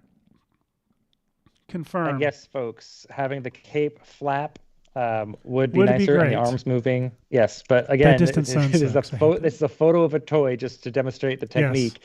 If you were doing this in real life, easily done with the cape movement could be easily done with some cloth simulation in Cinema 4D, and the movement and the arms could easily be done with a quick little model in Mixamo. or whatnot. And again, you don't have to render it out of Redshift in Cinema 4D first. You could bring it into Cinema 4D, or from Cinema 4D into After Effects with Red Giant Geo, which is another little handy way to get your 3D stuff in there. Me? Red Giant Geo. Geo. That sounds better. Geo. Red Giant Geo. Man, it's been a while since I used this. I'm not sure what flare I really want. That one's kind of fun. Yeah. That one's got like that lens dirt on it too, which is nice. Yeah. Again, reminder, folks, this schmutz on the lens is being driven not just by the flare, but you can also have it driven by your footage. So if you've got like a rocket blast going off that's a really bright bit, you can have that drive schmutz on your camera lens. Just add that little tiny touch of realism to a shot, which I really enjoy. All right, well, this was fun. Hash? That is fun. And folks in the chat are enjoying the obstruction of the lens flare just for that second as he goes through it. It really does add to the feeling like those things are in the scene together. They're loving the obstruction of the lens flare. God, we have such a good group of people. Let's see. Give me just 1 second. I'm going to try to cache one more part of this simulation. Okay. It's at 20%. I can see it on my end, and it's pretty funny. Michael Palak says, "Can you have the toy lose its shoe and tumble towards the camera?" That's fun. That would be hilarious. That would be really fun in a Superman movie. Hey, if James Gunn's listening later to this show and playback, can you make Superman lose a shoe at some point? Because that would be hilarious. Pretty funny, James. You got to do it. Lisa points out that superheroes don't wear shoes for just that reason. They usually wear their little boots. The little boots. Strap up. Oh, boots, yeah. They got to strap up above the ankle, otherwise they're gone. All right. We're getting there at 95%. All right, I'm going to close this out of the browser. Okay. Lisa earlier said, "It's incredible how you went from the simple idea we saw in the trailer to making it look believable so fast." And Ahmal is saying, yes, that's the word about. How do we even think, oh, that one's doable, and then just make it look incredible so fast? It's a lot of experience. Someone asked earlier, Seth, how long have you been using After Effects and doing this kind of stuff? And I think it's an interesting thing to point out that both you and Hashi have been doing this for quite a while. I started in 2008 or 2009, and I've not been like trying to be an expert at this. I've been doing a lot of other things, and so that's why I'm still kind of perpetually at my like 2013 skill level in After Effects. But I will say what I'm getting at is I've learned 90% of what I know. I learned in like the first 2 years, or the first year even. The rest of it is just no one should be afraid. Is asking. Yes. Yeah. In fact, most of our learning journey is truly documented on this show. Not even joking. Especially with Cinema 4D and Cinema 4D and Redshift and ZBrush, 100%. Mr. K-Frames is saying, for company parties, do we do a Red Giant Christmas party or Maxon Christmas party, or perhaps just a VFX and Chilla Christmas party? So what Maxon does is, because we are so spread out, they do office parties. So we've got offices in Portland, we've got offices in Southern California, Hollywood, LA. We've got offices in Germany and Japan and Canada. So each office does a party. It doesn't matter if you're working for Redshift or ZBrush or Red Giant or Forger or any of these things, Cinema 4D, just if you're in the office, you go around and hang out. Before we go, anyone has an OBS question they would like to ask, you can ask it. We'll see if they'll answer it. Dan Frankovitz wants Superman to vomit a little halfway up. That would add to the realism, that would be true. That would definitely add to the realism. Michael Palak, I could see my house from here. Superman, yes. We're ready to see Hashi simulation? Because I'm very excited to see this. I'm excited to see it. Hashi, you ready yet? Okay, so there was no element of danger before, so I've caved to the demands of the chat, and here we go. The one person in the chat. We have this poor child here who is about to be destroyed by these oxygen tanks. So here we go. Oh, he's a goner. Wait. Oh, no. Oh, there's Superman. Oh, thank you, Superman. You're such a good job. Yoink. Oh, render that now. That's so good, dude. Oh, don't add any drag to the scene for that. Don't change anything. I want you to render that exactly the way it is. That's perfect. Done. My goodness. Oh, that's so freaking fun. We have fun, don't we? Golly, we do. Goodness. Well, everyone, thank you for coming by another ridiculous episode of VFX and Chill. We are off for the next few weeks, and we'll return, I think, on January 10th. Was that what we put out? Yes. Or whatever the Friday around then is. Amazing. So we all hope that if you've got holidays in your areas, that you enjoy the time, and feel free to watch any of our exciting old videos to figure out whatever other VFX thing you want to do. Real quick, the OBS question. I don't really know why Video Ninja is freezing up for you. It freezes up for us a lot. I have all my drops in their own scene in OBS, and that drops scene is on the top stack of every single scene that we watch. So anytime I will use my Stream Deck to then trigger a drop to play in the drop scene, it will play across all the other scenes and on the front, no matter what, every time. So I'm not sure why it's freezing up the Ninja, but the Ninja is very fickle for me whenever we've tried to use it. So anyway, everybody, happy holidays. Hashi, happy birthday, pal. We love you, man. Thank you so much. Everybody, have an incredible holiday. We'll see you next year.